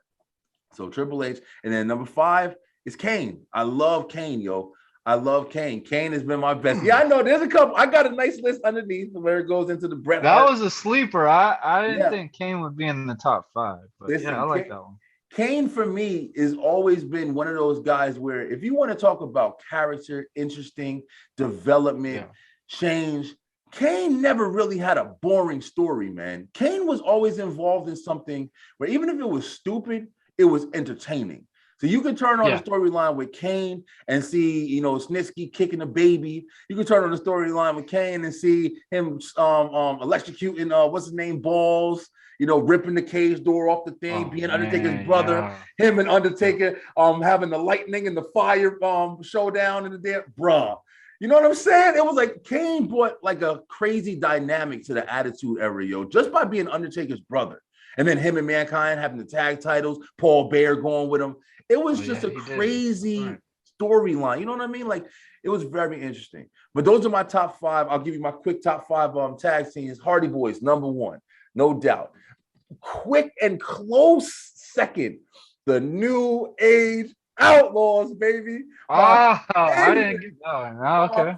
Favorite tag scene, yo, it's so close between those. It wasn't in ring talent wise. It was based off mic skills. It had bro, no, yeah, wrestling, just the entertainment factor, yo. Yeah, just the entertainment factor, yo. The New Age Outlaws were fucking incredible, bro. I love them. But then we got I have to think about the last ones. I thought about that shit for a while. Good, I'll give you the rest. Go ahead, man. Give me your top 5, yo. Who's the ones that you got? Top 5 wrestlers? Yeah, I'm sorry, man. I'm putting The Rock. I know people hate it. I'm putting The Rock. Rock has always been my number 1. Austin is probably the top guy of all time, but Rock in my eyes was the people's guy. Like, honestly, you could tell the changes between The Rock as a babyface and a heel. Austin, completely. I just felt like was the same thing. That was just my thing with him. Rock, I'm putting Randy Orton in there, man. Randy Orton is one of my all-time favorites. And honestly, it sickens to know that pro wrestling top 500, Randy Orton won in the top 10 because Randy Orton is still going hot and heavy right now to this day. Yeah. And I mean, Orton, man, it's Randy effing Orton playing out like the dude is a phenomenal worker, phenomenal character. He's actually about to, they always bring up John Cena and Ric Flair and everything like that. Randy Orton is a fucking 14-time champion, bro. If it weren't for Randy Orton, it would not be a John Cena, really. In my opinion, there would not be because John Cena and Randy Orton had some great classics together. Yeah. They were great classics together. They had really good. They were really good rivals. I think Randy Orton now in the time period, they're doing very good at reinventing him. He did get stale a couple times to me. In between, he's just having fun. Yeah, he's just having fun. You could tell. You could tell he's just having fun now. Yeah, because he's got that mindset now where he's like, I want to give back to the work. I'll give back to the wrestlers. Like you could tell with him now. He knows that this is a different age. Yeah. And honestly, like how we were talking about just the generation of times in the past, kudos to the wrestlers nowadays. Like they're really well taking care of their health, well taking care of everything in general.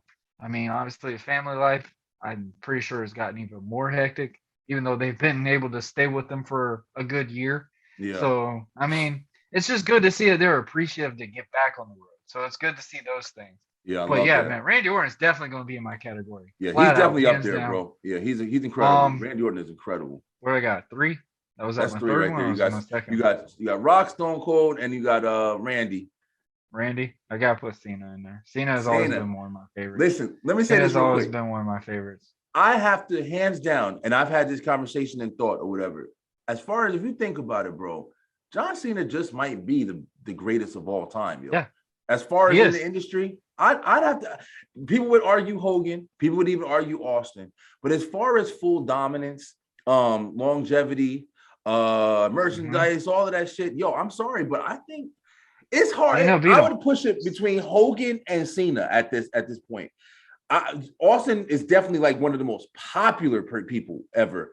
But when you think about it, bro, Cena might take the cake, bro. Cena's still popular. When you say WWE to this day, the first name people will say is John Cena. You gotta think he just came back and he had that god awful green and yellow shirt. And I mean, how many fans were wearing the green and yellow shirt the next week? Like literally, like it's just those things. Like, man, Cena. I mean, we bashed Cena about him not being the look of a wrestler and stuff like that. And they got shown upon in the Indies really bad. I'm not even gonna lie. Yeah. But it's Cena, man. Cena has been the best role model for kids. Yeah. He's able to do every single thing that they've taught him to do and not kill his gimmick. Yeah. I mean, how many wrestlers as a babyface can settle and go into a ring knowing that they absolutely hate him, but still go in there and be a babyface? Yeah, he did a great job. There's And he was not a great many. wrestler too, man. Yeah, Cena was a great wrestler. He had a great match. That match with him and me and my father were just talking about it. That one where Kevin Owens like debut match on the main card, when him and Kevin Owens had that match was fucking phenomenal, man. He made Kevin Owens. Like he That let match Kevin was Owens get phenomenal. everything. That shit You was could not phenomenal. have a better introduction into the main roster than what John Cena did for them. For And I Kevin mean, you Owens, gotta think John Cena put I mean, we want to say he buried these guys, but I mean, how many main guys we know? Say like The Rock. If he would come back and wrestled a lot further in and not went and done the movies and stuff like that, and say that The Rock got an Intercontinental Championship, you think Rock would have been really happy with the Intercontinental Championship? Or he'd been like, F that. I'm the heavyweight champ. I'm a heavy guy. Like, you're going to put that title back on me. Yeah. I have a resume. I beat Stone Cold at WrestleMania. Like, You no. Like, that's how I think of stuff now when it comes to like that. And that's why I put John Cena in that top tier character, because Cena never left. Cena literally he didn't. He did it at the right moments. He did it at the top of his game, and he also knew when it was time for him to start stepping down. Like, Cena has been doing this pinnacle thing for so long. And I'm going to say it, and it's going to be crazy to say this now, Roman Reigns is going to be my number 5. Because the way he is now, he has polarized wrestling in general. Yeah. One of the best things that's going out right now all over wrestling is Roman Reigns. I definitely believe that. Roman is incredible, bro. And you know, his history speaks for itself, bro. Literally, these are guys, him and the Usos, these are guys who grew up in this business from birth, man, from birth, even before birth. Like, just the thought of Roman Reigns and the Usos and Rikishi. People forget Rikishi, the fun dancing, too cool, thong wearing, stink face giving motherfucker. He's made what's wrestling now. He's made the generation that we have now. I'm saying a guy that was literally just shaking his ass into somebody's face in a corner just made a whole generation for wrestling. But these kids, forget. Like his sons, are bigger than he's ever been. Yeah, like honestly, it's true. Even in the old school days, because Rikishi was around for a long time, man. When Sika, fucking Roman's father, was their manager, the Headbangers, head shrinkers. The Wild Samoans was further back. That was like that's a little further back. Yeah. Then you had the head shrinkers, and that the Wild Samoans was what Sika was a part of. So it's like these are the children of the legends of the legends. It's so crazy. So it's like it's just pinnacles just keep going up and up. Yeah, and that's another thing, like we say about Randy, man. Randy is, I think, is way more polarizing than his grandfather and dad now. Honestly, for sure. Bob Orton Rock. And he I mean, Rock is the pinnacle of what his dad and grandpa did. Like, Rock he's elevated, and he's actually gave out. And I mean, I used to be upset with The Rock going into the movies when I was younger, but he made a difference for wrestling, because now that I've been in that business and stuff, I may not have been in like the best venues like all of them are all in, but you could see like, hey, there's an open door. Like, there's life after wrestling, and Rock opened that door in ways. Like, very, very maybe acting wasn't great for everybody, but he's opening that door for everybody. Let's be real. Let's be real though. Hold on. Wait, I gotta say this shit. I want to take credit. The Rock definitely did do an amazing job at, showing just how far you could take it, because The Rock is probably the biggest star of all time right now. You know what I mean? So, and when people forget The Rock was The Rock in WWF, but the person that I saw like really open the door as far as like the entertainment movies and stuff goes was Hulk Hogan, man. Hulk Hogan brought out. Hogan brought out the industry as far as like doing cartoons and made. Hogan is the reason why I think they were able to do fucking WrestleMania, bro. He had such a large fan base in all aspects of entertainment, not just wrestling, because that's what made sports entertainment, with shit like WrestleMania, bringing in like MTV, what's her name? Cindy Lauper. All of that shit, Pam Anderson, like all of those people that came in, Muhammad Ali. these were people that were being brought in as spectators to build this sport in other eyes. Like, no, wrestling isn't just the guys who are just wrestling in their trunks and shit like that, black and white. Now it's more of an entertainment field. And Vince McMahon did an amazing job at that shit too, you know, just giving credit where credit's due. People forget that stuff, man, because, you know, we're 30 years from that at this point. But Hulk Hogan definitely did bring the entertainment field into that. And then just like, I think that's what opened the doors for more people like the Roddy Piper had, you know, They Live, and that's right. They Live, right? That's what it's called. That's my fucking movie too. I don't know if I'm getting the name wrong. But he had a little part in that, didn't he? It wasn't like a big main part, was it? No, yeah, Randy had They Live. I think I'm getting the name right. I think it's called They Live. I'll put it up on the screen. But that was the movie where he was the main guy, and you put the sunglasses on, you saw the subliminal messages everywhere, and the alien. Yeah, I know what you're talking about. That was a great movie, yo. When he fought my man in the parking lot, and they had that big ass wrestling match in the parking lot for like 5 minutes and shit. Yo, that movie was phenomenal. But there's so many guys who like. I love Hogan's movies, Mr. Nanny. Oh man, I love Mr. Nanny, bro.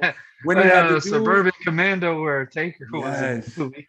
Mr. Nanny. Hey, listen, let me drop another one on you. Remember Tropic Thunder? Or was it Tropic Thunder?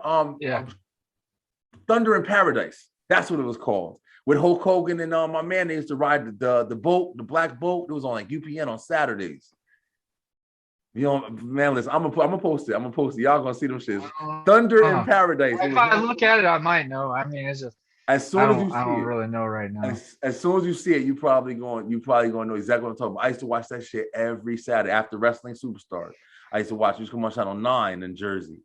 But listen, yeah, man, it was a lot, yo. It was a lot that brought, you know, people don't remember. Either people aren't old enough to remember, or people are just like, you know, you just like the sport and that's it. You didn't pay too much attention to everything else. But the industry is amazing, bro. It's amazing. It's definitely more. Vince got it right as far as making it more than just wrestling, wanting it to be more than just wrestling.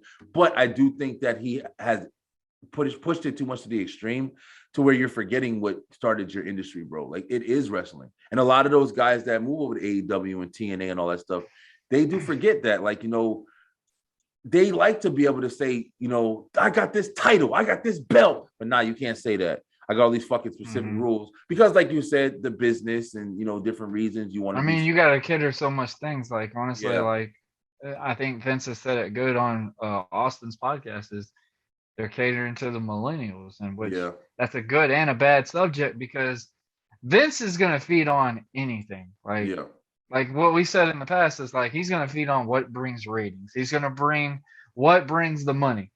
Regardless if it's positive or negative, guess what? It's only showing one. It's not showing, hey, that was one bad one you said, or that was one you definitely shouldn't have done. No, that just shows one play. And guess what? Money rises. We might be pissed on social media, but guess who's making that money and making what you're upset about, but you're still talking about him. Yeah. And that's why that is the most evil genius in this world right now. Yeah, I think he's definitely learned that. One of the most successful ones in this world. That's what they also said about, like, John Cena's heel. Like, you know, they put it in the actual material. Like, you know, you can sit there and boo John Cena to death, but the thing is, when he comes out there, he's the loudest sound you're hearing, whether it be booing or cheering. And that's what matters. I mean, I definitely think that's kind of a lazy aspect to focus on. Like, hey, as long as they're making noise, that's basically what it's saying. Hey, as long as they're saying something. I get it to a degree, but you should still That's what you're told in wrestling school, though. That's what you're told in wrestling school. You're told to make a reaction to the crowd. The worst thing you could do is go out to a ring and not hear a soul. If you do that, just don't even go to that ring. Don't even go to that ring. Don't even go to the ring. Well, you better make a fucking example. If you're supposed to be a baby face and you get no reaction, I'm out. I'm not even going to the ring. Yeah, it's crazy. It's such a crazy feel, yo. But one thing I think we can establish in this interview right here, bro. Yo, we definitely love the sport, man. I love, like I said, I've been wanting to do a podcast talking about this for so long. I have so many little, you know, references in my show, through all my shows since the beginning of like, you know, wrestling. Like, I've been a huge fan my whole life, bro. My father was a huge fan. Like, you know, my family, we grew up playing with the toys forever. I still got toys. My son, know every wrestler in the book in the room there. You My know? kid just started collecting all my old ones. Oh, and yeah. I actually have hold on, let me find it. Better go find them. The Smash 'em buddies. That was my shit when I was little.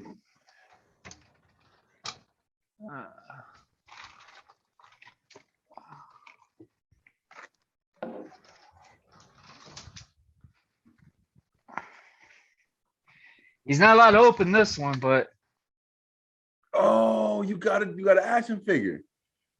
yeah, That's shout out to awesome, my boy bro. Wesley McRoberts. He hooks up a bunch of indie wrestlers and makes his our own action figures and stuff like that, and That is definitely so helped cool. me in my future. So That that is really so helped cool. me in a wrestling career. Yo, I would love to talk to him too, man. I bet he has an amazing collection of guys he created throughout the years, man. Oh Probably some ones who are pretty famous now. Yeah, I mean, he's been in the ring for so long. I mean, I don't know if he'll do it right now, Got you. but I highly would recommend somebody if you haven't checked out this guy named Less Fortunate. I mean, this guy really made what American Prodigy was Yeah. in one area. Like, we wrestled all through towns, all through states for one whole year. Took a green mask, Deadpool, like everybody likes to call me. Yeah. And let me tell you, you learn characteristics through layers and ways, just because we literally would be the nicest guys out in the back and stuff like that, but you would think we absolutely hate each other in the ring. Like, you heard every hit, you heard every kick, you heard every chop. Like, I remember somebody told me, like, they thought one of his teeth popped out when I hit him with a drop kick, because we literally just went at it in that match. Like, we might not have been the two biggest guys on that card, but bro, we were the guys that you talked about in leaving that show. Like, we were always had one of the best matches every night. That's awesome, man. That's so. It was really cool. Yeah, I will say this: I gotta name my 5 tag teams, right? Oh yeah. You go ahead. All right. So the first one has got to be literally, I'm gonna say Rock and Sock. I love the whole characteristic, the whole characteristic. Honestly, I'm gonna compare RK Bro to kind of like that scenario now. I think that's the new Rock and Sock. It's kind of similar. 2.0. It's a similar dynamic. Yeah, it's a similar dynamic for sure. So that's my thing. And like I'm starting to slowly like Riddle in those ways, because obviously he's making Orton a different person, and you can tell he's having too much fun with that. Yeah, he's enjoying Rock it. and Sock. I'm trying to remember which one Jericho had. I actually got to do it with the Inner Circle. You could tell Jericho's having way too much fun with this thing. They're pretty good. He's really he's took a group of guys and literally evolved them all into something. Yeah, I've known Sammy Guevara a little bit, but it's really cool to see how big Sammy Guevara is getting in AEW. Yeah. And just seeing how much he's learning, like how much storytelling he's getting better with and everything. I gotta go with Undertaker and Kane. Those two were bad as a tag team. Yeah, that was one of the best as a tag team. Yeah, for sure. That's a good one right there. And Dudley Boys, of course. I've always been a huge Dudley Boy fan. See, the Dudley Boys, I think, might be on my top 2, because they're definitely. I would want to say Edge and Christian too, because they're just like that whole dynamic right there. Hardy's, Edge and Christian, and the Dudley Boys were just like, that's my people, bro. Anytime I saw them in a match, I definitely got to put up. I don't know how I didn't put up, even though it was short lived. You knew it was gonna be good. Yeah, exactly. But I got to put up the Mega Powers, bro. Hulk Hogan and Macho Man. That was just something that you wanted to see as a kid, and that's past my generation, though. I mean, if I want to watch YouTube and stuff like that, I can watch that match. Hold up, I was born in '91, so okay. So not that far obviously, behind. My knowledge of wrestling got better when I started wrestling. Like, I watched all the old wrestling. Like, literally, yeah. The guy I watched, people are kind of shocked, and I'm pretty sure I actually want to see if you remember him. Brad Armstrong, Tim Horner. Those two are the guys I really watched when I learned how to actually do my movesets and wrestlers and stuff like that. Tim Horner and Brad Armstrong. What Those was two their are name? like, That was just them? yeah, they Nah, I were don't basically remember. like jobbers and stuff in WWE, but they were like really well known in NWA. If I seen them, I probably know who they were. Smoky Mountain Wrestling, those two were very popular. Okay, Very yeah, I've heard of Smoky Mountain Wrestling. Yeah, I can't believe we're over here leaving out. I'm thinking of a whole bunch now. Now that I'm thinking about it, because I didn't think about it before. Fucking outsiders, man. Kevin Nash and Scott Hall. I've never been a Probably fan of them.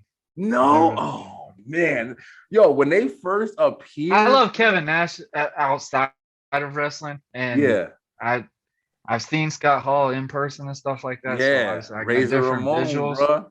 Yeah, I remember the So it's Razor like, Ramon. yeah. I mean, I think my last tag team, I might get heat for it, but I love the New Day. New Day has been the Oh, most revamped incredible, thing. incredible, bro. New Day is literally Definitely. has changed the landscape. And I'm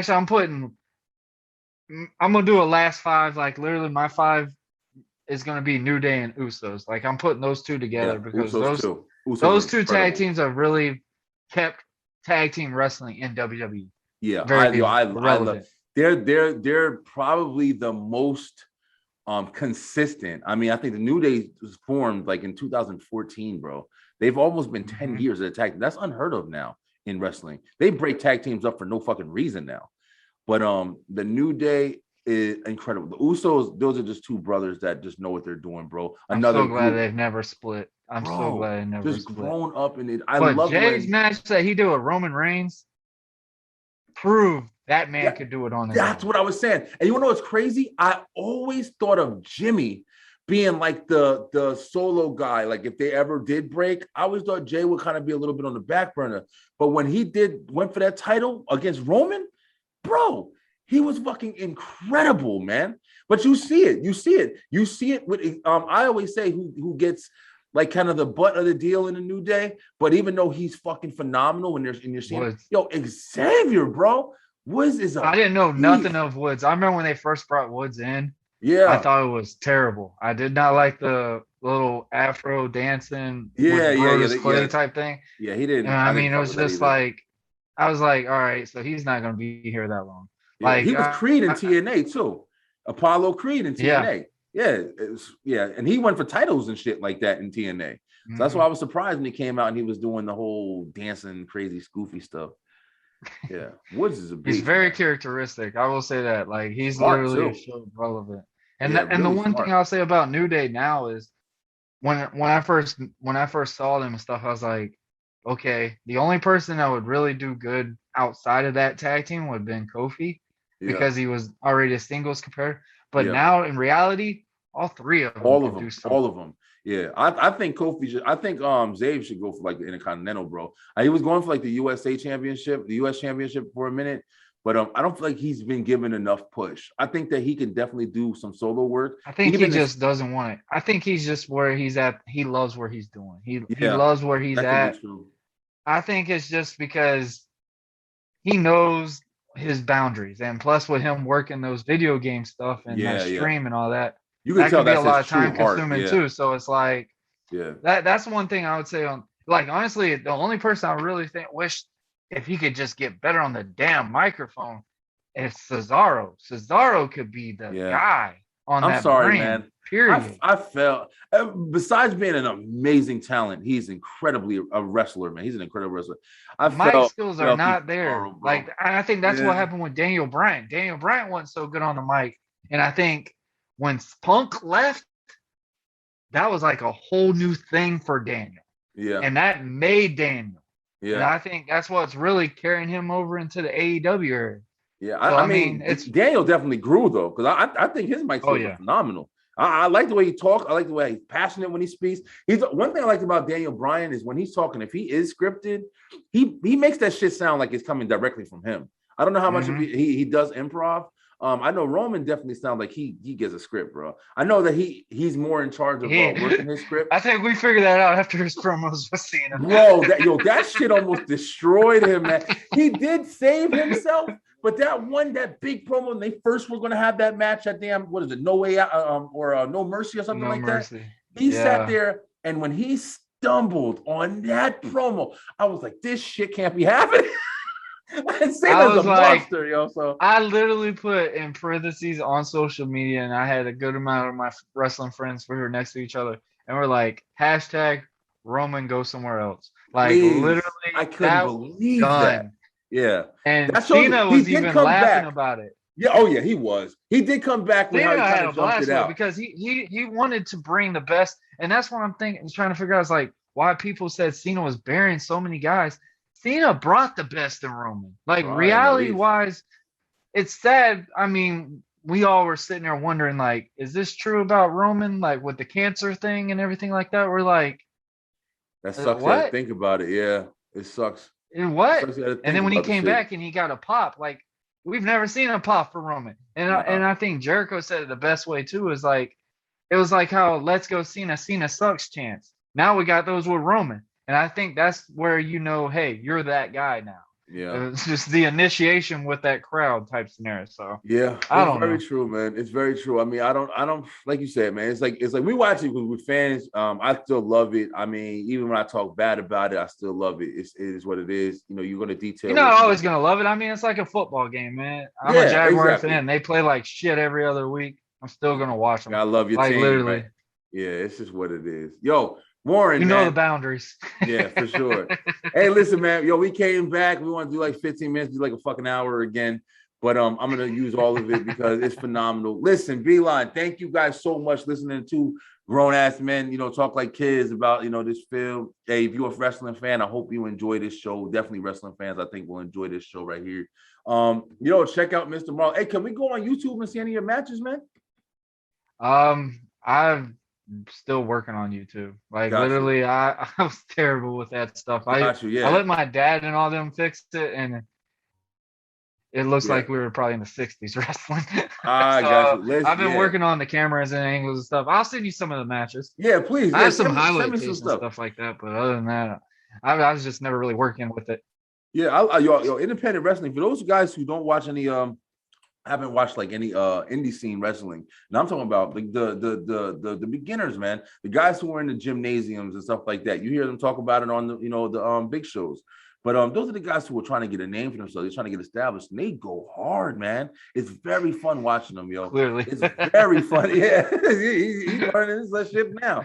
But that's what these guys had to go through, man. The guys who didn't have like big followings as far as family in the business, the guys who were building themselves up from day one. You know, like you said, AJ Styles said it best. Like, hey, I had to scratch and claw my way to the top. You know what I'm saying? He wrestled his way through to where he is now, established name, dominant name. But phenomenal stuff, yo. I'm a very big fan. I hope you guys enjoyed this. This is Mr. Warren Marlow, and this is Brian B saying, stay true, stay positive, pay attention. Yo, I'm gonna put all the information into the link at the bottom of the show. Please follow Mr. Warren Marlow, give him all the feedback, ask some questions, support his show, support his cause. I'm gonna leave all of that stuff in the description for you guys. And until next Tuesday, baby, stay true, stay positive, pay attention. It's your boy, Brian B. And we out.